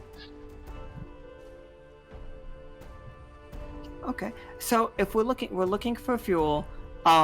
If Food. we were looking for we're looking for food, sorry. And if we were looking for a secondary thing, we'd be looking for fuel, right? Yes. So okay, how do you like? narratively, how do we solve both those problems? But we know that the emphasis is going to be on food. Like, how can somebody else add like 1d3 to fuel? Well, I would go with Simmons. Would that help at all? Absolutely. What do you two around find? while we're... And we'd probably be looking for some like plant or something if there's anything that still grows or is still viable, because then that could be used as fuel in a pinch. You Some you know sort what of it plant is? life. It's those ember bugs. It's their tree. Oh, You could cut that down. You would take all the fruit and like bring that back, and that would give you 1d6, not even 1d6 lumber as well, like fuel. I thought you said that their trees couldn't catch on fire. Shit, you are right. I said that. That's 1,000% true. Okay. Something But bring it man, but let me tell you what do give out a good fire. What? Catch those ember bugs. But oh. the ember bugs tell Dad. I don't. For the record, I don't think they are sentient. These ones are not the same sprites as T, like has hurt. These are an offshoot. These are animalistic versions. The sprites live alongside these ember bugs. There we go. Like, All right. So do we? these are have kind of like monkeys. Like, imagine monkeys. So we're just taking jars and like collecting a bunch of fireflies that are huge, and we're just gonna burn them. Yeah. They, like, you put them in a jar, they'll burn really hot for quite a while. They'll keep you guys nice and warm. They then will, like, they cannot stay in captivity long. It's a one night at a time situation. But they will keep all of these homes warm. I mean, if we've got to do it, Simmons is still freaking out from the last from the first casualty. Yeah, these. Oh, I'm sorry. I got the translation in the book. It's like I got the translation wrong. These are called fire bugs. They're just sorry. The one that we've seen before is ember. Yeah, some people call these fire bugs. Yeah, so definitely. So yeah, so we go to the tree that they hang out in and just destroy the tree and capture some of them. Yep, capture some of them and gather all their fruit. Roll me 3d6 for food. Let's gather an additional. Yeah, gather an additional, and then Catori, roll me additional. That's a really good roll, though. Yeah, look at that. You got 16 food. So I'm just using the additional supplies gathered button. Yep. Okay, 4. You guys, you caught 4 of them. And even at 3 cold, I think these 4 ember bugs, these 4 fire bugs are gonna, like, you just need 1 each. Like, nobody's gonna go cold tonight. Heck yeah. But they will eventually, like, burn out. But until then, and we know that Catori's really good at gathering fuel. And you guys have, 16 food with an addition? Yeah. And 16 plus some the human meat, or not the human meat, Oh yeah. Old man jerky. There we go. Well, good. There's 3 left. We have 6 fuel. You guys are nice and cozy. It's kind of hard to go to sleep because the jar kind of sounds like a cicada is going insane in there, but you're warm. And it's cold out there. It's so cold because it's 3 cold. And like, you know that without what you're doing right here, these people would have died. Go ahead and I'm gonna deal this card. Do you guys just want to drag it into the middle? just drag one from the thing into the. Okay. Yeah, that's what. There you go. Oh. Much of the food has gone rotten. What? Adventurers can choose to destroy the entire cache of food. or any villagers who become sick this turn get 2 sick boxes checked rather than 1. Oh, you know what? The only food you have left is the 3 people meat. Thank God. Oh, So the people meat, the old man jerky has turned to dust. Oh wait, no, because they eat at the end of the turn. We were just assigning the food. So yeah, this means like what you just fed them. But nobody's getting sick. Okay, so yeah, so then the hard choice is fine. Yeah. You guys all have dysentery. great.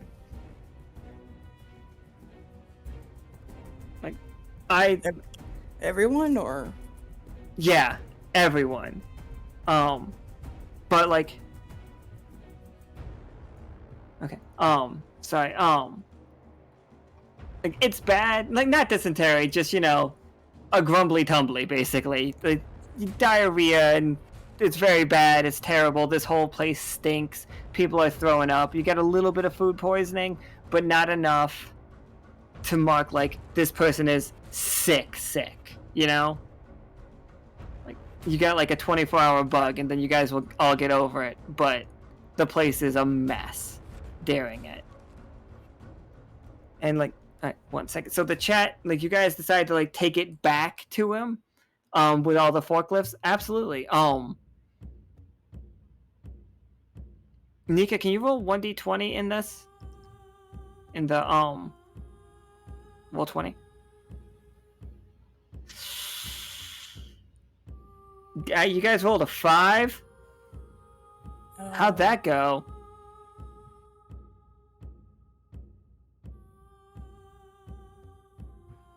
It's like, what'd you lose? Did you lose a forklift?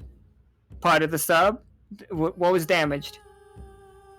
What if it just fell off the forklifts for a minute, rolled down a hill, gathered a whole bunch of dirt and grime and grass, but so it doesn't look attractive, but they're able to deliver it still? Give him back a dirty finger. Yeah, it's just like dirty finger. God, I love giving somebody the dirty salamander finger. That's just the worst thing I've ever said.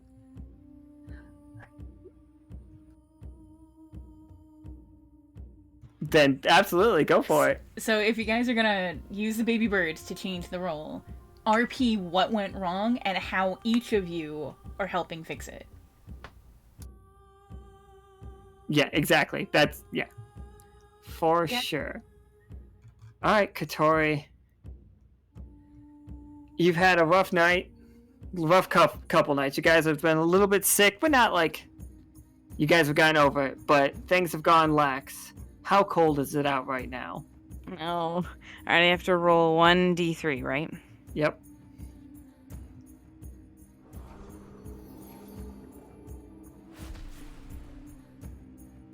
Back!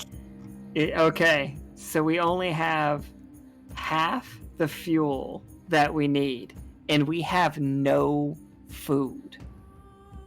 No. All right, can I take both the food? Well, anyone who's coming with me, food gatherers, let's go.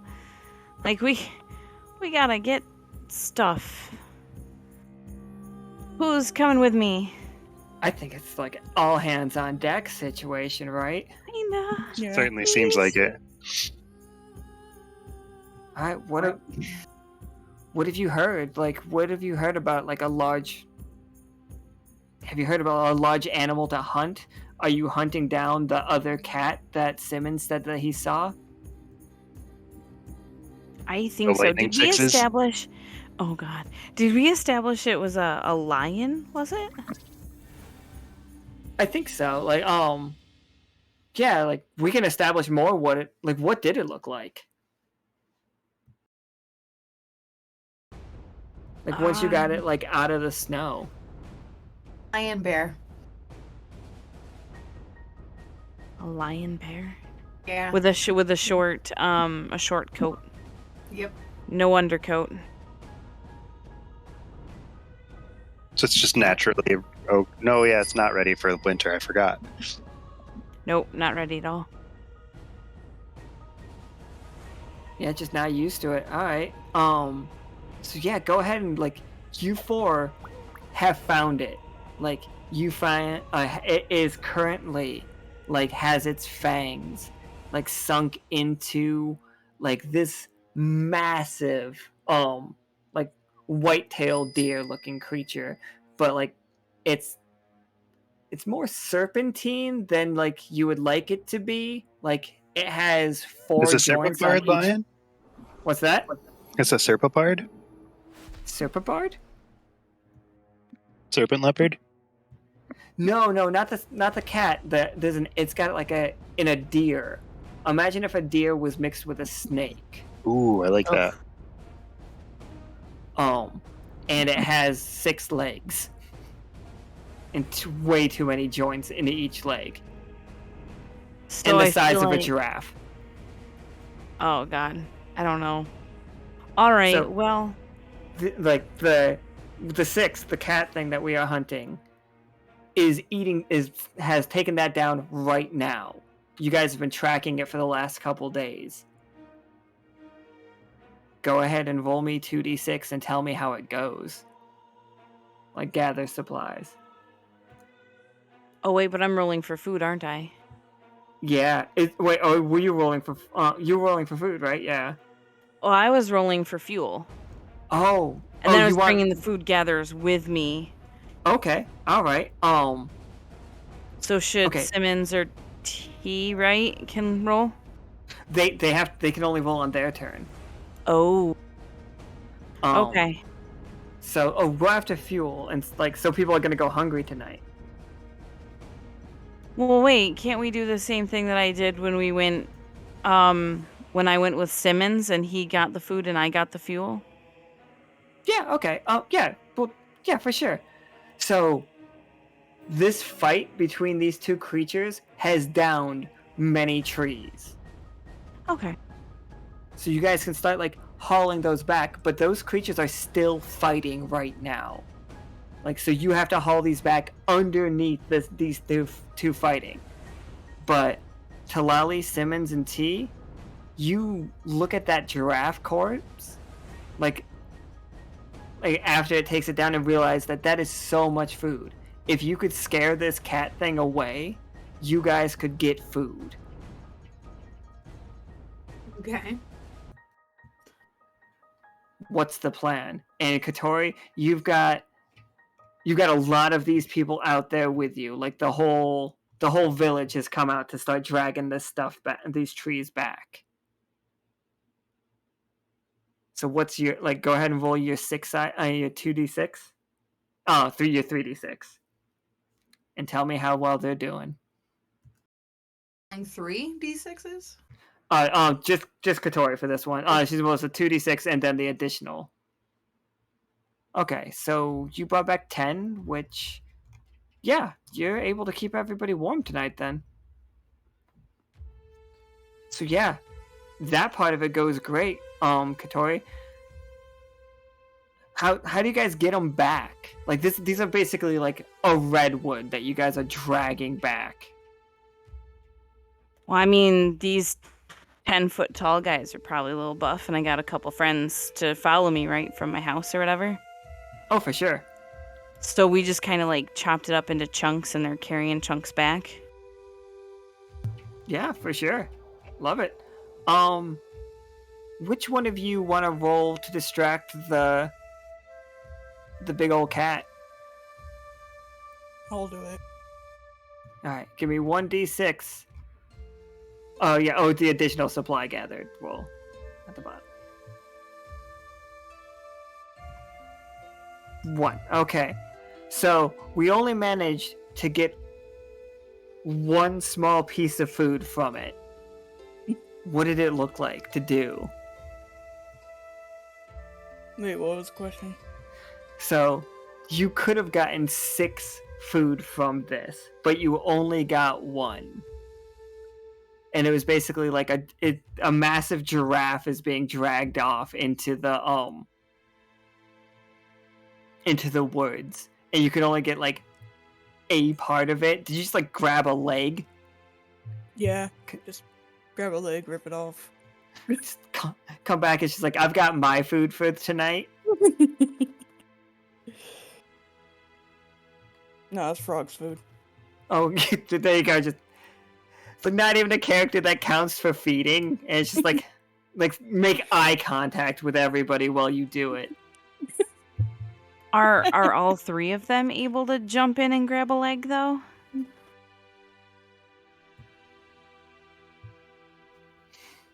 You know what? Yes. So Tlalli, you managed to get a leg. Simmons, you don't have to find food this way. How do you find food in this? Do you go after the thing? Do you find like more mushrooms or? I already ate today. I ate the last, like the husks of the firebugs. Oh. Are they spicy? Are they like spicy Doritos? No, they're really boring. I don't know what they're like when they're like alive, but the pieces are not. The after like effects are not great. Yikes. Just boring. So yeah, but you did find one. No, yeah, go ahead and roll me a 6-sider. Let's see what you found out here.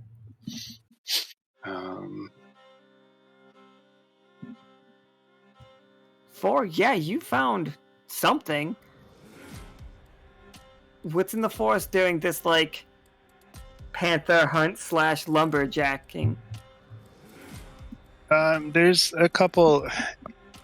You know what? A couple of those little petite poachers are running around trying to wait for one of the things to fall. Okay. And one of them gets like stomped on, and I just reach over and grab him. Okay, so a petite poacher is an animal. Yeah. Not okay. Excellent. What do they look like? They definitely have a lot of teeth. You know, like every once in a while in horror movies and stuff, they've got like people with eyes in the middle of their hands, like, you know, that stupid Fortnite skin with the eye in the middle. It's just teeth. It's teeth there, and like that's all. They've got mouths all over the place.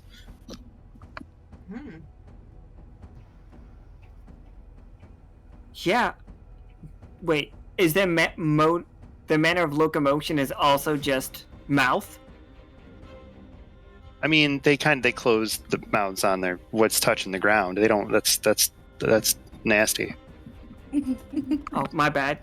Okay. So yeah, you just drag one of these back, and it's just like, I can feed a family. Oh wait, I'm sorry. No, we did. No, we're good. So, yeah, and lady, can you roll me a 6-sider and see how we do for food? 2.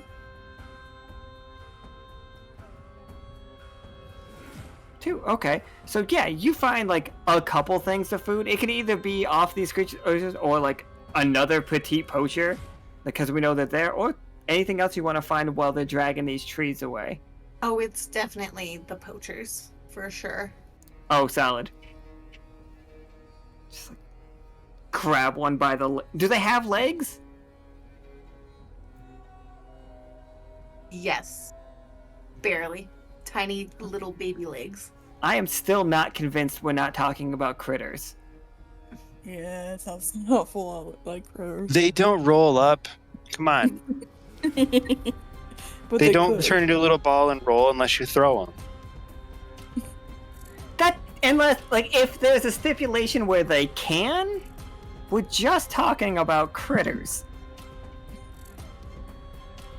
Alright. Absolutely, yeah, so we had 7 food there. We had no food before. We can feed 7 people. but we can keep everybody warm. Who do you feed? Who doesn't eat?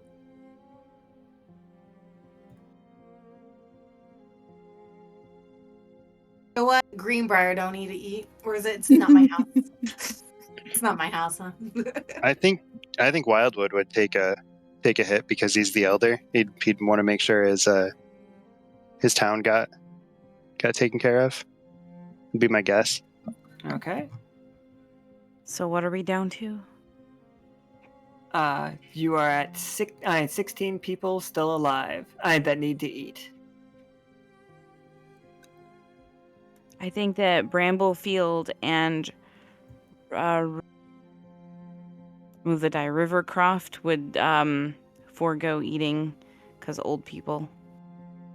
They look old. I don't know. Bramblefield looks old. He's just, yeah, he's old. Old people don't eat Surprisingly anyway. old. They get to like 2 a.m. and they go, "I want 2 crackers," and I'm done. This has become the most ageist one that we've ever done, by the way, Oh guys. no. I was being sarcastic, if that helps. I know. I understand. I understand. I'm not. They just need their cup of coffee and they're just like, no, I'm good.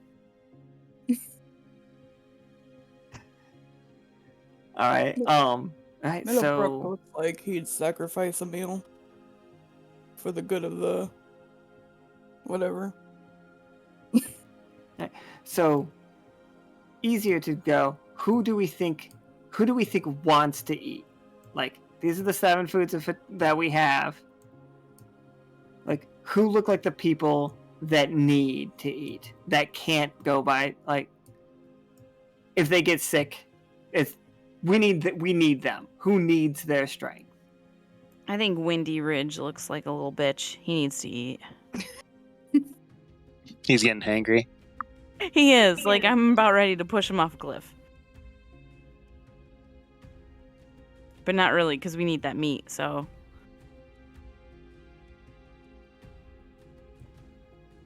Another casualty from the roof in my house.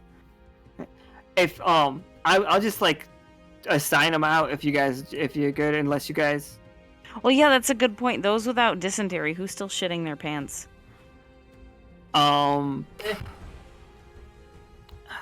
think Willowwood's probably taking a hit because they're like smaller and sickly. What's that? But they have the best stories. They have to live. Oh shit. Okay. No. Oh, so do we want to feed them? Yes. They need it. If she gets sick, it's He's just over. gonna shit it out. Listen, I think Greenbrier stole some food. I think he just ate somebody else's food. Sure. He's not gonna Alpine's make just it a to little the guy end. too. Just a little guy. So small.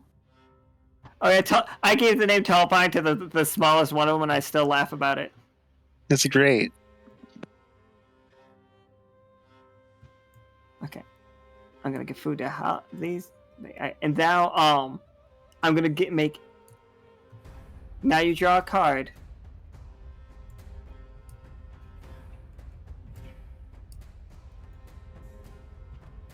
We already explained. Oh, sorry.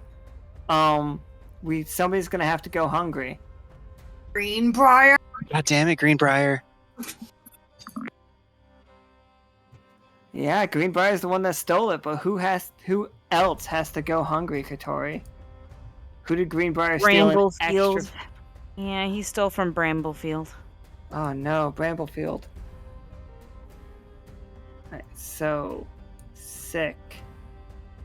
Do you guys like punish him for it? Like, what's the story? You mean Greenbrier? Yeah. Oh hell yeah, we punish him. Let's tie him up. Are we actually tying? That's funny. Yes, I'm tying Greenbrier up. I'm tired of his shenanigans. He ate enough for a few days. He can go without. Okay, yeah, so Greenbrier is not hungry now, but unless will go hungry tomorrow if you don't have enough food, or even if you have enough food, does he have to forego it? Yeah, he's gonna forego it. He needs to learn. Okay. Is Willowwood actually sick, or is it Stonehaven that's sick in Tlalli's house? Oh, my bad. Stonehaven's sick. Yep. So, you guys have 5 medicine. So next turn, you can cure 5 people without having to make any rolls about it. But anybody that ends their turn sick dies.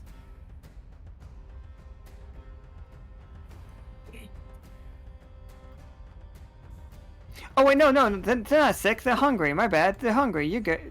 I'm so sorry, guys. I'm like, oh my god, this game got so much rougher. No, they're just hungry. They're just hungo. They need to eat 2 foods tomorrow to cure the hungry. Because if they eat one food, they're still hungry, right? Yeah, if they eat 1 food, they're still hungry, but they do not die. But if they do not eat at all tomorrow, they die. Well, rest in killed peace everybody to for no half reason. my house. Almost killed everybody. Greenbrier is fine, though. Fucking Greenbrier. Alright. Alright, Tlalli. You guys are in desperate need of food. Yeah.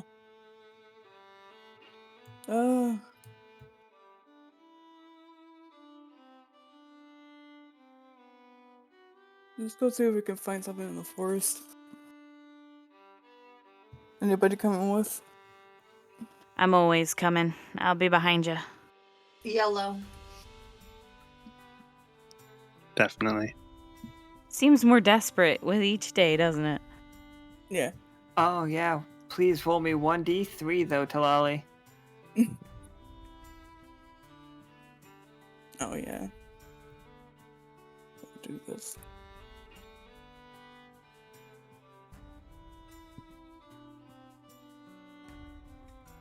And we go 3 rounds, correct? Yep. We're gonna, like, if everybody's cool with that, if it's running a little bit long, we can, like, have, like, an epilogue next session, the next turn, you know? Okay. I wanted to know how, if we're gonna succeed or if everyone's just gonna die. Like, that was what my motive was. So, yeah. So this is Tlalli's second go. Then we got T. Yeah, I think we can do one more. I think we've got time for it. Because we're getting in the speed of it, you know? Alright, so we're looking for food. Tlalli, how are we looking for food? Are we going back to more mushrooms? Well, I guess we could. Though I want to look go ahead. for berries. Berries. Absolutely. Roll me 2d6. Okay.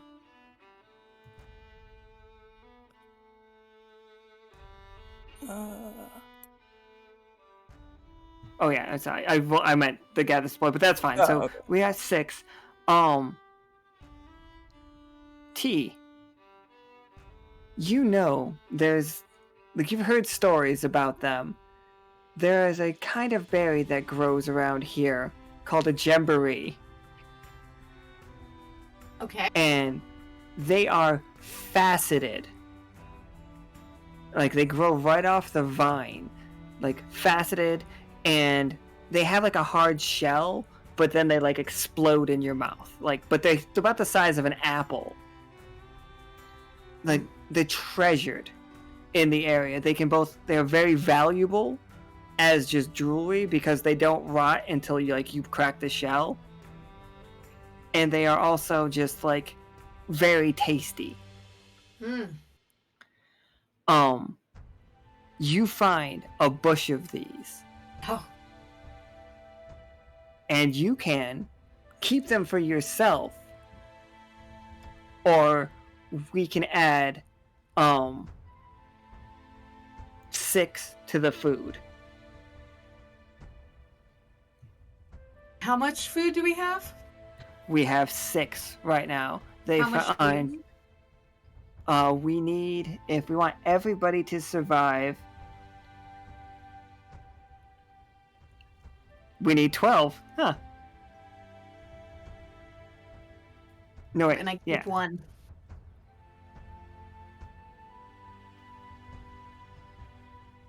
Okay, so oh, Greenbrier. Yeah, Greenbrier won't die. So yeah, Yeah. Greenbrier will be going hungry. Tlalli, what kind of fruit is natural, like, other than these jamborees? What is the, like... Six is not, like... It's half as good as you could have rolled. No. Yeah, because you could have rolled 12. So it's half as good as you could have. So, what's the plant life like here? And, like, how is the sudden winter, impacting it? It's definitely struggling. Some of the plants seem to be hardier than the others, but, like, yeah, there's a lot of plants dying. Okay, yeah, that's... If we don't end this, like, winter, then there's gonna be a lot of, well, maybe extinct plants. And, like, who knows about the ants? Right, so... But yeah, but what kind of fruit? Is it just, berries? Just, like, are they large? Because, like, a lot of these things are big. Is it, like, the comically large, like, but Yeah. shriveled up, like, almost... Not rotten, but, you know, you're gonna look at them kind of sideways when they're in your fridge. Yeah. Okay, and so yeah, you guys have enough fruit for everybody except for Greenbrier to eat, but nobody can double up. So the people that are hungry are still hungry. Fine. And Briar is also hungry. And Tlalli, this happens. The roof of the storeroom has given way to the weight of snow. In the tumult, 3 units of food and 3 units of medicine have been destroyed. The roof can be repaired with 5 units of fuel or 1 unit of food. And 1 unit of medicine is destroyed every turn due to unsafe storage. Well, this one sucks. Roof. If the guy on the roof had still been doing it, it's his own job instead of yelling at Catori. It's all his fault. Damn it, I'm so glad we ate him. You didn't even get the chance to eat him. He rotted. He Doesn't rotted matter. in the shed. I ate him in spirit, okay? Okay, I fully support you. Love that energy. Okay, so 3 units of food, so that takes us down to, from the 12 that we had, to 9. So somebody hungry is gonna...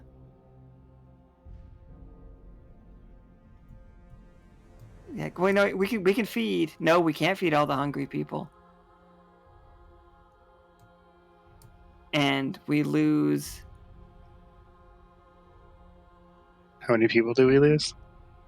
We lose the 3 medicine, and we have 1, 2, 3, 4, 5, 6, 7, 8, 9, 10, 11 hungry people, and we lose 2. 2 people will starve to death tonight. Stonehaven. Rest in peace, Stonehaven. They just don't wake up. Oh yeah, we don't have to narrate this Okay. individual starving. It's like, that would be grim. We Yeah. can, if we want to fucking, like, break each other's hearts. We can fucking swing. Like, which one of us could be more crippling, depressing? I'm not ready for that contest. Alright, so Stonehaven, yeah, didn't wake up. Do they have to both be from Tlalli's house, or can they be Oh from no, some... like, they could be anywhere. Like, if somebody thinks a character volunteered, like to like give up their food to go hungry, absolutely. I think Bramblefield looks like a martyr. Bramblefield also got his food stolen by Greenbrier. Oh my god, Greenbrier's never gonna live Oh this shoot, one down. was he the one? Greenbrier's Oh a no, Yeah, that's he murderer. even sure better. was. That's even Damn it. better. Greenbrier's a piece of shit. Two awful people in this village, at least. Greenbrier and whatever his name was. Dead one? Yeah, the one that you ate. Yeah. Okay, so we don't have this storeroom anymore. Like, the storeroom over here is, like, collapsed. We can use 5 things of fuel to do it, but it is a too cold situation, and we only have 6 fuel, so we can only keep 3 houses warm this turn. Oh. Who's gonna go without, and who's gonna and that's gonna make them sick.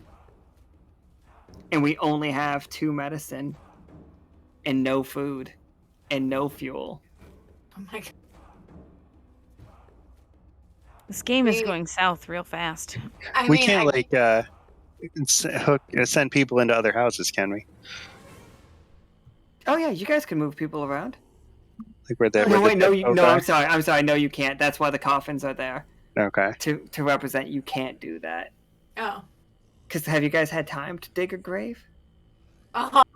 Good Didn't point. even think of letting them rot in the house. It's cold enough; they'll be fine. That's gross.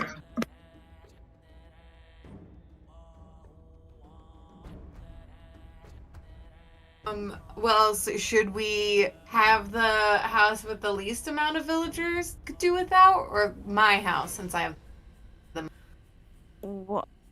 Can we split it up and only like half warm a house? We 2 cannot. houses? I think You can't, Wildwood okay. would as the elder of the place be like, no, you guys have to. I trust in you. So he's gonna let everybody else go. You stay warm to get prepared for next round and try to keep everybody in his house. They're all gonna hide in that little space in the hearth there and just cuddle. And hopefully they'll be able to get warm tomorrow. All right. I imagine Wildwood is like, everyone get naked. You'll get warmer faster. Absolutely, that's what he suggested. That's Body why the heat, one guy people. ran away naked. It's because it was right before they were going to bed. The cannon fits. Good.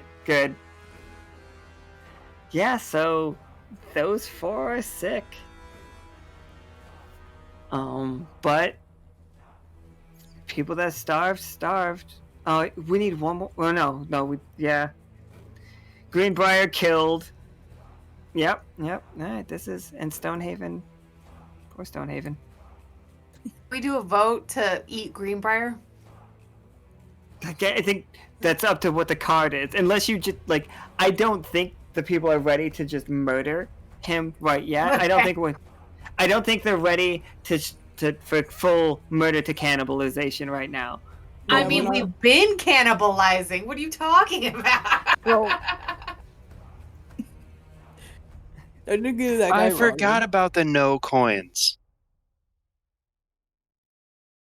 I forgot all yeah. about those. And I thought you Dang. guys were just cool with the way that things were going. I was like, Oh, all right, I cool. forgot all about them. They're all I about actually just did letting us too. ride. Can I use my no coin so that nobody gets sick? Yes, absolutely. Tell me Yeah. how being part of the Wander crew stops them from getting sick. Well, we just got to stay warm to not get sick, right? Yeah, absolutely. They gotta stay warm. I think we all know where this is going. I don't. Obviously, they're all in a naked doggy Naked bat. Yeah.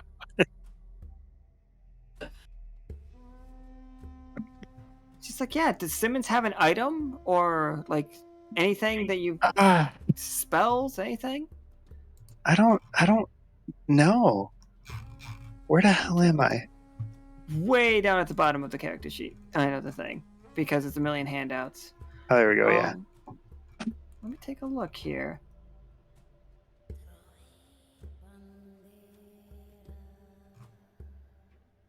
I mean, shield wouldn't really. You couldn't really. I would. Yeah, sell me on it. Sell me on how you shield them from the cold. What does your shield look like to use? I mean, it emits light, but the light isn't by itself warm. But like, maybe. Oh shit! I don't even know. Maybe it's just enough of like a beacon of hope in the dark that it's enough to just get them through. Yeah, absolutely. You guys, everybody like is looking out their windows into the house that wasn't gonna have fire tonight, and like praying to whoever they pray to, that like their elder and like everybody in that house will survive this dark night. And it's cold, people. It's freezing cold. And then it just starts glowing that light blue that Simmons' hair there is, that floof, as like Simmons puts up his shield. And like you all just get comforted by that. And you all sleep so peacefully tonight.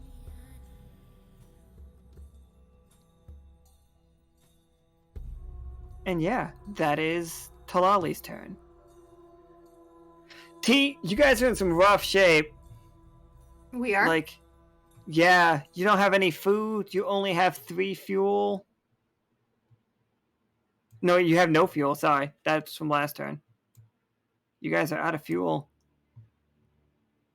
And out of food. Is doing Did good. we fix the storeroom though? No, because, like, we don't have the fuel to do that. We don't have the wood to fix it. But you guys Okay. have plenty of space. I thought we used the fuel to fix it, and that's why. Oh, shit. we had to... Yeah, you're right. You're absolutely right. Okay. Sorry. You are 100% right. But we have 2 medicine, but nobody's sick. Okay. 2 medicine. How much food? No food. No food and 3 fuel. No fuel. We used it to repair. But yeah. So we need 16 food to keep everybody fed. But nobody is. Yeah, the people that are hungry are still hungry. You still have like this entire house is hungry. Rivercroft is hungry. Meadowbrook, Oak Ridge, and Iron Hill are hungry. 24 food? Okay. Yeah, if we want to fully cure the hunger, we need 24 food. Oh, that Holy ain't crap. gonna happen. Okay, so first thing I do is I untie Greenbrier and I sit down with him and I have a little talksies with him, okay? So first I'm gonna use my hold on. Where is it? I'm gonna inspire him, okay? Where is it?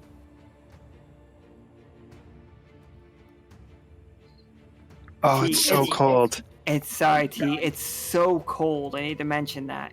It is Oh. freezing outside. Like, there is like another layer of ice thicker than the windows attached to all the windows. Oh, lovely. It's so wet too. Like it's wet and cold. It's not snow. It is slush that freezes on impact. On the ground, there's like icicles like going up from the impact of these. All right. So I use Inspire on Greenbrier and go, look, you little shit. Your selfish decisions have killed your comrades, and everyone's about to die. So now is your time, little Greenbrier, to show that you're not a complete useless being, and you're gonna go get us some fuel while I get us some food. Yeah, roll me 1d20. Okay. Come on.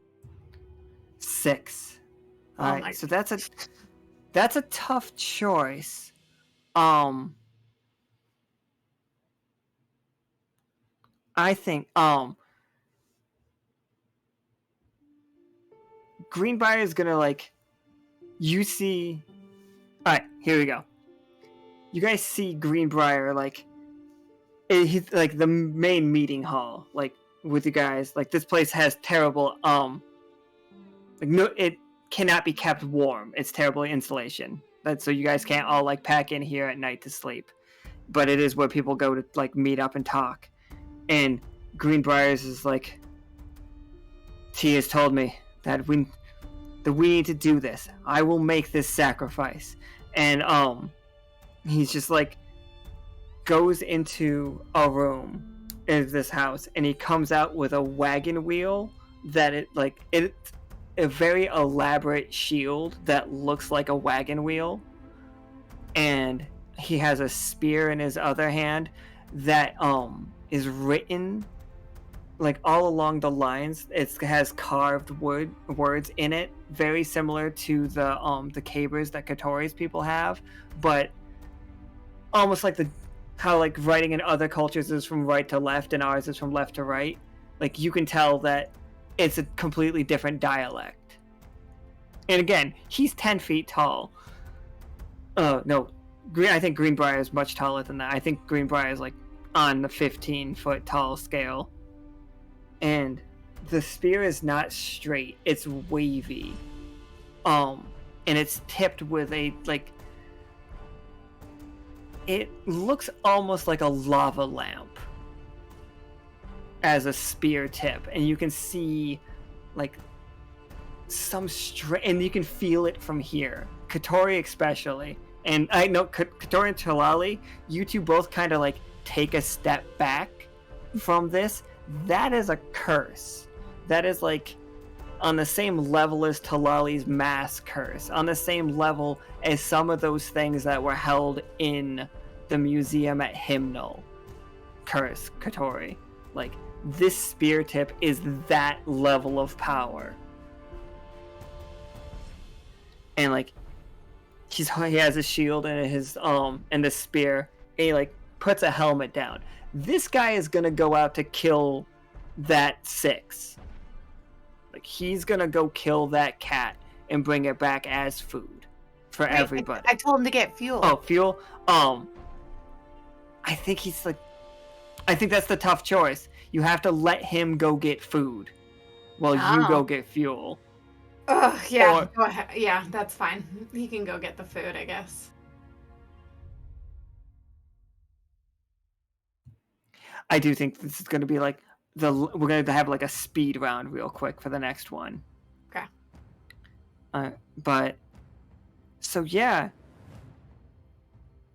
how do you guys go get fuel, and knowing that like this is you guys are worse at fuel, like you are worse at fuel right now, and Well, like I'll go. I'll Okay, volunteer absolutely. You have my axe. Is anybody going with Greenbrier? I'll go with Greenbrier. Jump up on his back. Brave. Simmons piggyback riding on Greenbrier is just peak. He looks like a little fur mantle. You're like his hood. Just your wings are out and like wrapped around him. You his little bat hood.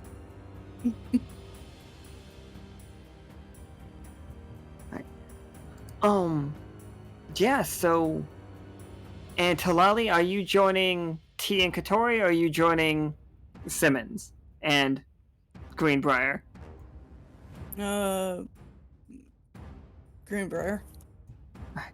It's just I'm picturing like a very like Tlalli mounted on the back of Frog, now dressed for winter, as like one of those dire horse situations when they like fully like put him in armor, just like hopping through the snow, very like Viking-esque, and Greenbrier just charging through the snow, with a hood that is just Simmons. So can you each roll me one additional, and I'm gonna roll one additional too, because we're rolling 3d6 for how well you guys get food off from killing this creature. Who's rolling?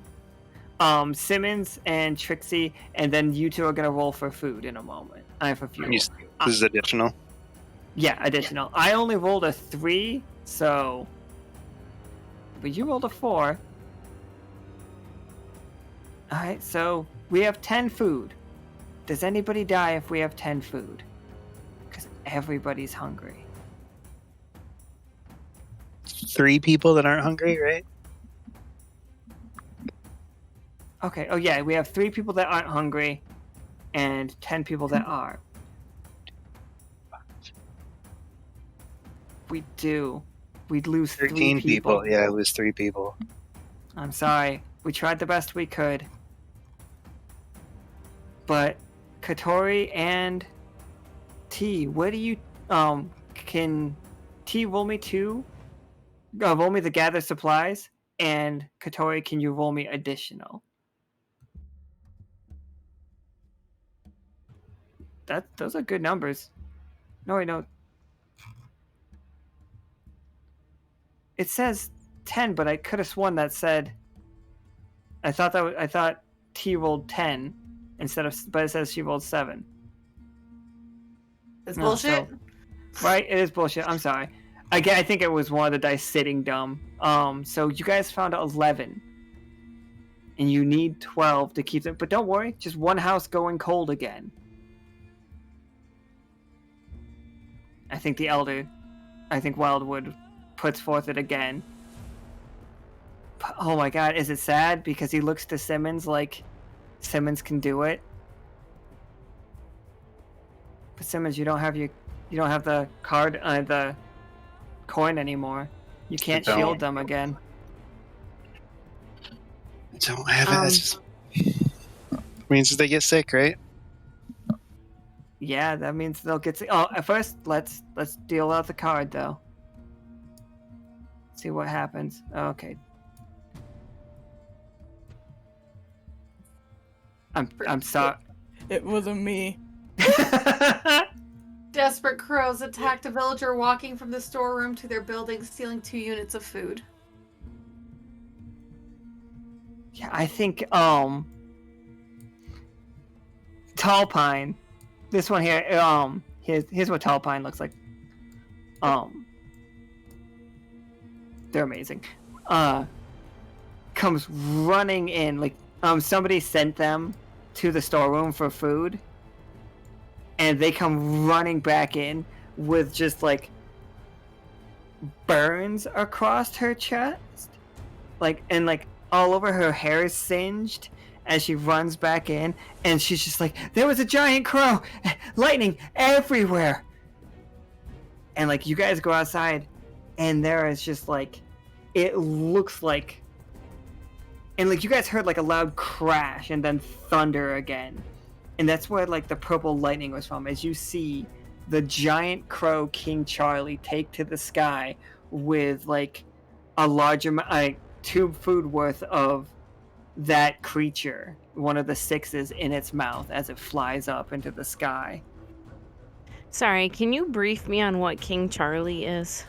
King Charlie is a crow the size of like a jet. He's like the size of a rock, like those huge giant eagles. But he's smart, and he also wears a crown. He has purple lightning surrounding him at all times, and he works with the God Hunters sometimes. I don't know if that has been like explicitly said, but yeah, he is a incredibly powerful creature that hangs out in the forest next to Dyad. So aren't the God Hunters supposed to be the good guys, like the paladins and stuff? Right. But that shit ass just came in here and stole our shit. Can I try shooting him? Oh yeah, fucking make attacks against King Charlie. Let's do it. Oh hell yeah! And Okay. click You guys have him. any questions? Guys, please, we're already dying. I mean, Yeah, but we get a lot of food from this. Crow, yeah, Crow sounds real good right now. It All is right, a king. I changed. I use my needful health and I change it into a crossbow, and I take my aim at King Charlie. Yeah, go ahead, take a shot. All right, 20, right? Yeah, that's a Let's do D20. it. Wish me luck, guys. Tlalli, like, what the fuck? 7. Oh! So tough choice. Alright. I will. You can. You can hit King Charlie, and he will drop. Yeah. Oh, okay. Okay. Thank you, Rico. Yeah. So like your bolt hits him right in the foot. Sorry, bro. The 13 happened first. You hit him right in the foot, and he drops the 2 food. Like, it hits the ground, so you guys... And, he comes, like, he turns around and swoops back down. This isn't gonna be a long fight, I don't think, but you guys can go ahead and, how are you gonna defend the town from this? It is Tori, a... you can take this. For sure. She ain't scared. So I don't know. I guess I'm just gonna approach him. I have my caber, right? Even though I've been using an axe this whole time. Oh, absolutely. Okay. Let me see my attack so really quick, because I've forgotten what I can do. Oh, dude, he looks heavy. It's He fine. doesn't have his- Everything's fine. It'll be great. He doesn't have his crown yet. That's okay. I just have to check my abilities really quick. So did he just land, or is he going for Lady T? I guess I need to know. I think right now he's got like thank you for the crown. Just amazing. 10 out of 10 production value. He is like swooping down, like claws extended, going for T. Okay, so I think I have to use intercept. I think, right? I can't use charge. Oh, you could use charge. I'd be fine with you, like, if just charging in baseball bat swinging this guy. That's fine. Yes. Just right for the ribs. Yeah, fucking If roll me he that has 20 ribs, sider. I don't know. Oh, he has ribs. Okay, good. Somebody is getting so goddamn loud. I am catching a contact, guys. I almost had a 19. That is not fair. Oh, I'm sorry. So, with a 9, tough choice. So, you can crack him on the side of the head, like fully commit, get this, but you will get wounded. A claw will like catch you, and then you will feel the electricity shoot through your body, and you will need medicine tonight. Or Quick question. Go ahead. Will making it a 10 do anything? Not a 10. Okay, continue. Sorry. Sorry. But or you can just completely miss, and then it's still coming for T. But this will stop it from getting T.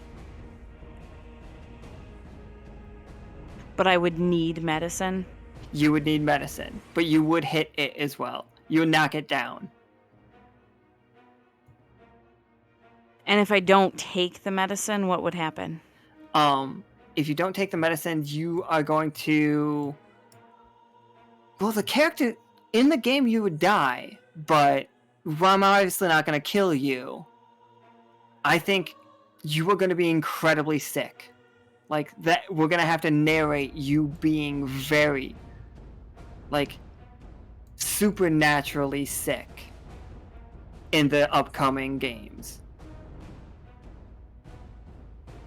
Like what I'm sorry, just one more. Can you define what supernaturally sick is? I don't know. What do you think would be a good sickness? Like, what kind of, like, what's an electrical sickness? Like, when you get hit, do you just like burst and like hurt anybody nearby? Like, It's like anytime you roll a 1 or a 20, you will explode in electricity, and like even though a 20 is good, you still will hurt people nearby, even if they're your friends. Yeah, see, that's not good. All right. Seems like a good sickness. Nika, she'd be in shock. LOL. Stop. Just stop. I think that maybe I have to swing and miss. I'm Alright. sorry. Alright. So Simmons, Catori runs in and just swings, and just like this creature just way faster than anything its size, like dodges to the side, but you see it. This creature is emaciated. It's like you can see its ribs because it came south for like to eat, because only these creatures can really like sustain it, because look at the size of them. But it hasn't been able to escape this winter, and the slush is like building ice all along its sides and all along the back of its wings, and like freezing it over. But it is still coming at T like a freight train. I use soul gaze on it.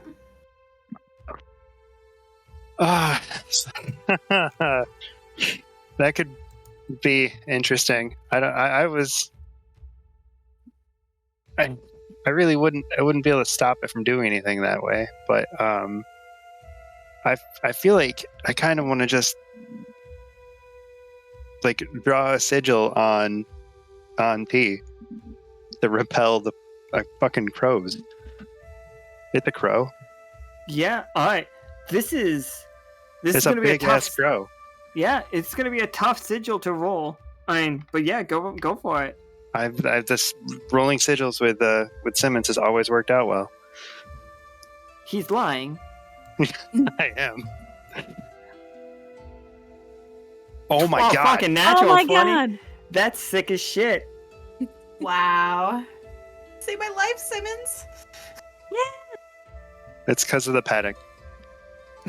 Yeah. So this thing is like flying in, and you guys see the sigil. Do you just like write it in the snow? No, I was gonna write it on her back. Oh, okay. Yeah, so like you write on it, like in it, you see a barrier appear. It's just the shield again, but it's that blue, that hopeful blue that flashes as like they crash into, King Charlie crashes into it and just sends up a huge burst of electricity everywhere. And like multiple trees around the town are felled, like really, really big ones that you guys just didn't have the energy to try to like take down are like coming down.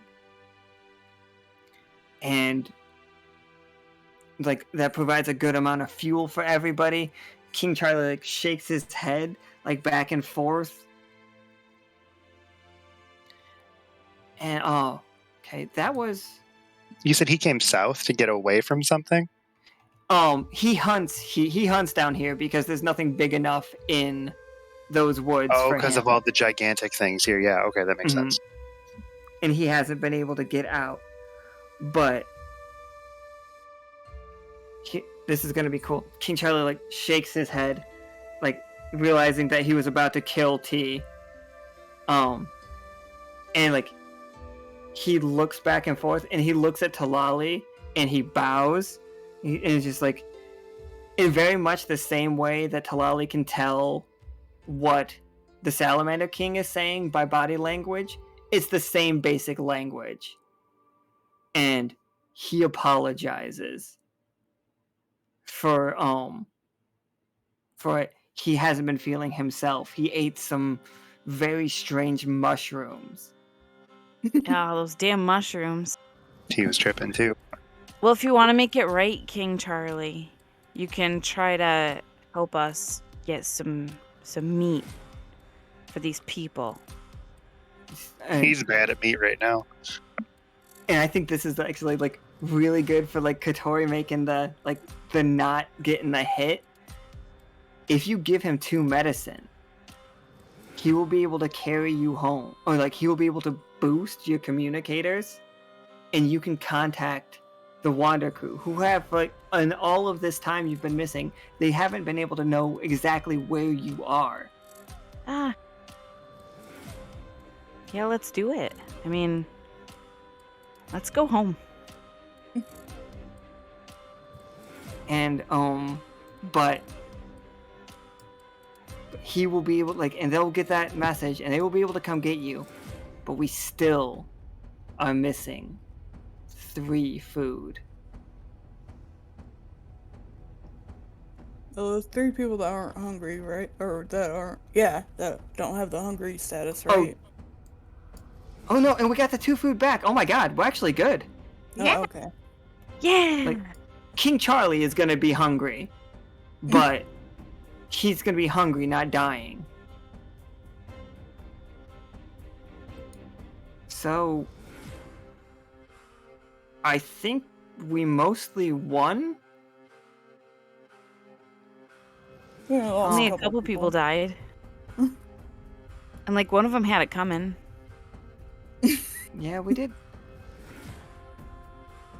Alright, so how did the Simmons and Tlalli, how did the fight between Greenbrier and that giant cat go? Like, he has that ridiculously cursed spear. Like, you guys got a pretty decent amount of food from it, so like you beat him up. What did it look like?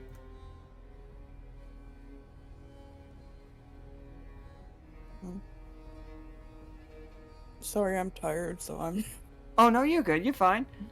Cause like Simmons, like, what can that spear do? Basically. Well, let's see. We've already got stuff that. It's. You said we're going after the cat thing, right? Yeah, you're going after the cat thing. Maybe. So it's in the hands of a giant, right? Oh yeah, he's 15 feet tall. Maybe it's something that, like when he wields it correctly, it can change size. Like, are we talking power pole? No, not just on the blade part. So, like, if he's not in the right frame of mind, it gets really heavy and he can't use it effectively. Okay. Oh, like it increases mass. Yeah, like just like the blade and the blade part of it of the spear gets either bigger and heavier if he's in the right frame of mind or attacking well, rolling high. Okay, no, that is actually perfect. Inside of it is this like black goo, like I was saying, this lava lamping, and as he's like running and swinging it, you can see that it pulls things, and you can even feel the pull if you're like even within like 20 feet of it. Sometimes when it swings, it feels like it will rip you off the ground sometimes, and it literally does. And you see like rocks and things go flying with it as he's like spinning it around his back, and just like things stick to it as he smashes it across the creature's face. I don't know why Greenbrier wasn't fighting like originally. He's very good at it. He's a pacifist. Yeah, he just wants to get stoned. He was hungry because And we build didn't feed furniture. him, and now he went out to get his own food because he's pissed at us. Greenbrier just wants to get stoned and build furniture, people. Let him live his life. But no, he's got to be this legendary hero of the Furbolgs. And yeah, you guys return home. Actually, can't. What supplies do you send back? Like, how do you guys, like, what do you send back to these people? Do you just do you guys get them all escorted out? But like, they do not want to leave their homes. They need to get back on the road. What do you send them to help them through what's going on right now? Oh, also, Catori, for studying the whole time that you were here, roll me 2 20-siders and take the highest.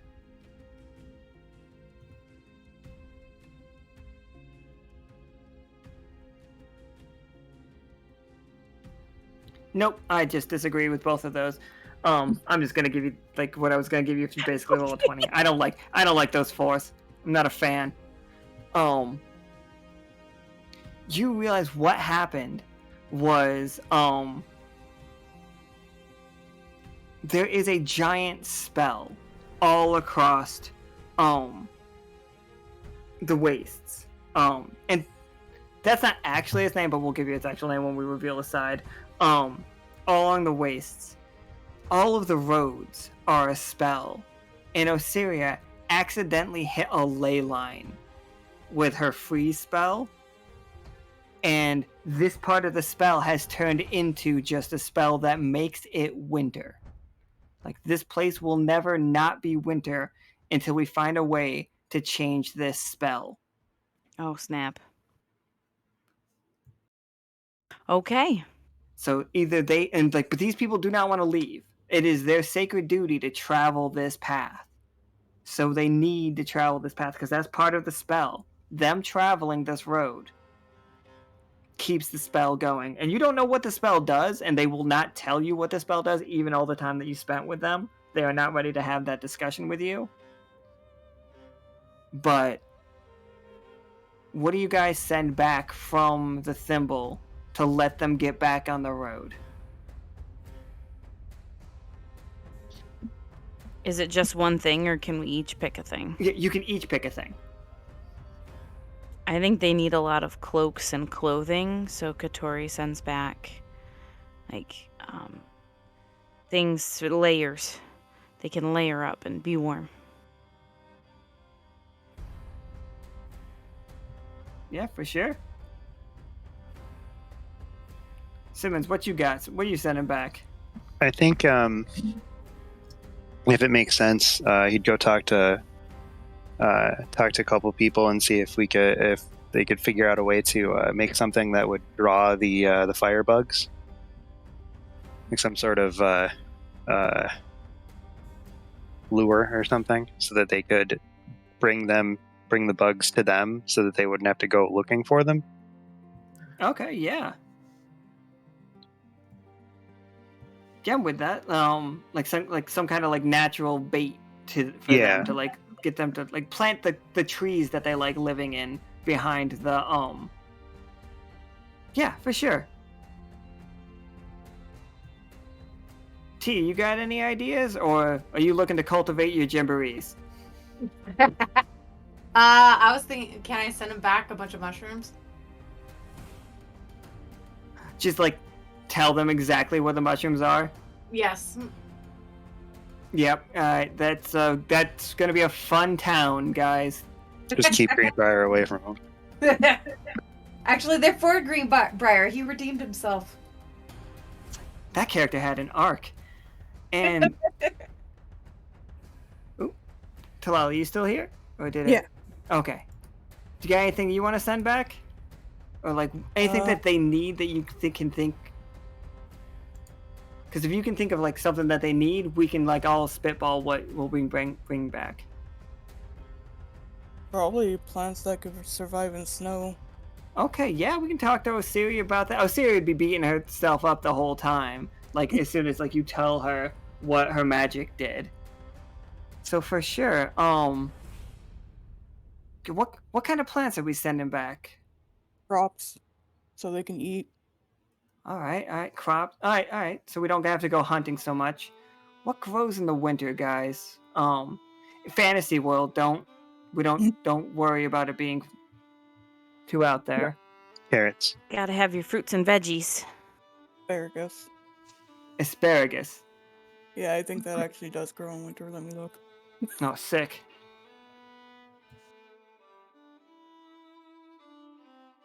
Carrots get sweeter in winter too, or well, not in winter, in cold weather as well. So when you guys plant them at this place, like when you go to like get them out, they are so much bigger. Like they are to scale as much larger to you as the furbolgs are to you. Like you start noticing anything you plant here, like little gardens and stuff, will produce large food. It's something about the soil. And I think some people might be shocked by this. I do not think in the least T is shocked by this. T just knows that that's how this side works, because T knows how her side works. Yep. That's an interesting statement.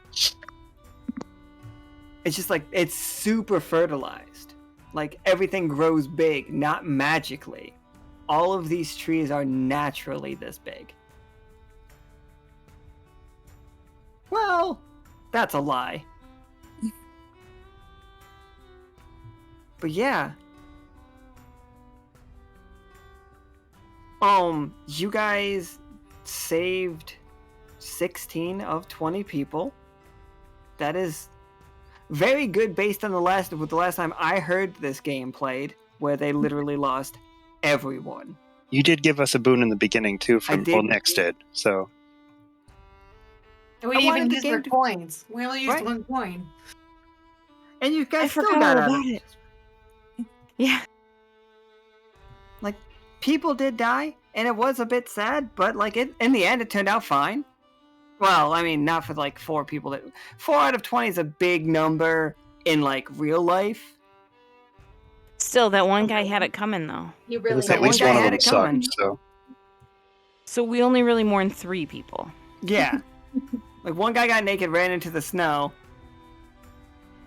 Wait, can we keep the fortune teller coins? Yeah, absolutely. What are they called? I don't. fortune teller coins. How would you say silver? Nick No, coin? no, it's B's coin. Ooh, BEE? Just I forgot they were bloody. B positive. Like B plus. And what do they do? They will negate a single 1. Like, if you roll a 1, you can use this coin to not have that 1. Okay, awesome.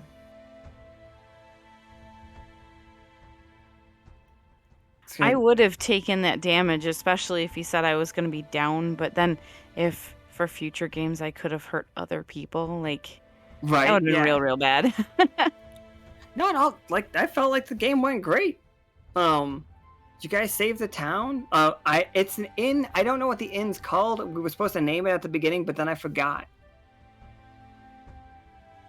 So, but yeah, like, you guys saved those 16 people. You've delivered the supplies, the cloaks, and very shortly they will start getting on the road again with, like, the firebugs. And they are gonna be just going. Like, that area will still be a permanent winter until we fix it, but with your help, they are going to be able to keep it going. So this game didn't turn out nearly as sad or as spooky as I thought it was going to be, so, like, good job, everyone, I suppose? oh yeah. It's like Greenbrier's Resolve? Absolutely. Like, The that's the name. Greenbrier doesn't have any resolve.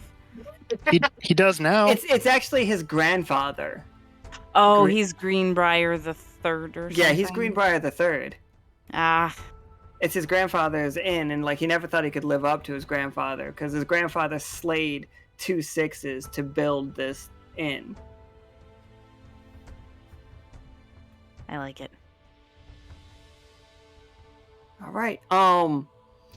Real quick recap. Oh yeah, sorry. Where are we going with? You guys.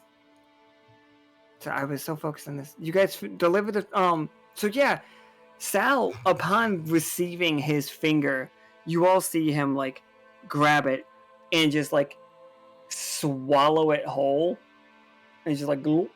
With all the grime? With all the grime in it, like, he's okay with it.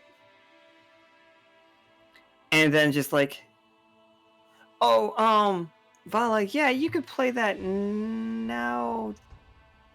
Can you actually refund that for Vala? Because, like, you play it for somebody. We'll explain that later. But yeah, so you guys are on good terms with the Salamander King now. Like, Tlalli, upon getting back, and it's been forever. I mean, he's just like, what the fuck? Like, Tlalli can tell you all that the Salamander King and his court of just like really big salamanders, and like some of them are more humanoid than others. Some of them look more or less like Tlalli, even though Tlalli's an axolotl. And like they can like walk around and talk, but they don't wear clothes. They don't care about society in that regard, and they don't care about you. They're nudists. They're not just nudists, but they're just like, I don't think they care to think about the world the way that we think about the world. All right. And also, but there is another half of that side that is the fire side. Like half of Dyad is on fire currently, and they have their own leader. And Sal is just like, kind of like telling Tlalli about the leader of the fire kind of Is Bonnie, right? No, Bonnie's just a teacher. And Bonnie like, should totally be the leader of the fire kind. Bonnie's so good. But he doesn't know how to say a name, you know. But he tells you that they are trouble, is basically what he's saying. And maybe keep an eye on him. But yeah, and like now that he has his finger back, he's in good standings with you guys. As long as you can go over Dyad, you guys can go near Dyad. You can even go into Dyad. Just don't go like robbing buildings, because those are his, and he will still be mad. And yeah, you guys went down into the wastes to deliver aid for a village in need from an accident that happened, you know, on a mission. And like, you guys did it. You overcame this harsh winter, and you saved 16 out of 20 people, and like everybody saw you really trying. Like Simmons, when he put his everything into shielding the elder and the people in there that night. It was very like compelling. And then T willing to anger this giant lightning crow to get the food back. And Catori's just like immense strength at just being able to haul shit. And Tlalli got everybody extra high. Morale booster. It was really a morale booster. You can't get booster. through the winter without that. I really thought like this game was going to be a lot sadder, but it just kind of shows me like this kind of a party, you can't really like, the sad game is going to end up like hopeful anyway. And so like, good job, you guys. I felt like this game went really well. What'd you guys think of it? Like, I think it's a really cool game, and I do like it could work better if I'm playing a more grimdark game. But I do think if it had been more rounds, at least one more round would have been Would have killed a lot everyone. worse. right, yeah, I think if we would have gone one more round, like we would have lost a lot of people. But time constraints and just like ending on a hopeful note isn't bad, right? No, Yeah. it's a good game. Or no. It's not bad. I'd like to play it again, but with like a darker layer next time. I would like to Like- play it again with like generated characters just for this game. Yeah. it And I would want there to be way more- murder and mayhem and starving and Just don't do it to the silver thimble. Okay, you know what I want to do with this? You know what? I do want to do that. I want to do that in the same world that we established yesterday in the Heart the City Beneath game. If you get the Fortune Teller Arrives card, and instead of playing Heart the City Beneath with your character, we can play this game and see how towns fell apart and see how the Silver Thimble couldn't save them. It's like, I think that would be okay. Like, whoever gets that card, when you get that card and you play it and the fortune teller arrives, tell me which one of the two that you want to do. Which, because I don't want to play anything other than, I don't want to play just random like dark games. I want to specifically play Heart the City Beneath or this. So That'll be fun. And if you do want to play that dark version, you got to play it with Catori though, because she wants to. Like, there's no choice in that. All I right, don't so think I can I'm. play Tlalli Dark. What's that? I don't think I can play Tlalli Dark. It's just You're not right. It's just always silly. And I'm like, all right. Tlalli made perfect sense and continues to make perfect sense just in the seasonings world where you started playing her. Like, And honestly, that personality matches with the sun card, so I'm glad that that's the one you got. nice. that's all. I know nothing about tarot, but like that's cool. I didn't know there were enough of cards to do 20. I'll just make people roll fucking 20-siders and tell me what card they drew from the Arcana. With 22-siders, is that what they'd have to roll? Okay, so Because when I say 0 to 21. I don't know. I mean, we can always pick two cards that. I mean, 0 is the Fool. So yeah, that was cool as hell. I enjoyed the game. I hope you guys all had fun. T does get to keep that necklace. It is still a prototype, and be very careful if you roll a 1 while using it. Okay, I'll add that to the description. Yeah, it's just like dangerous with ones, but what isn't?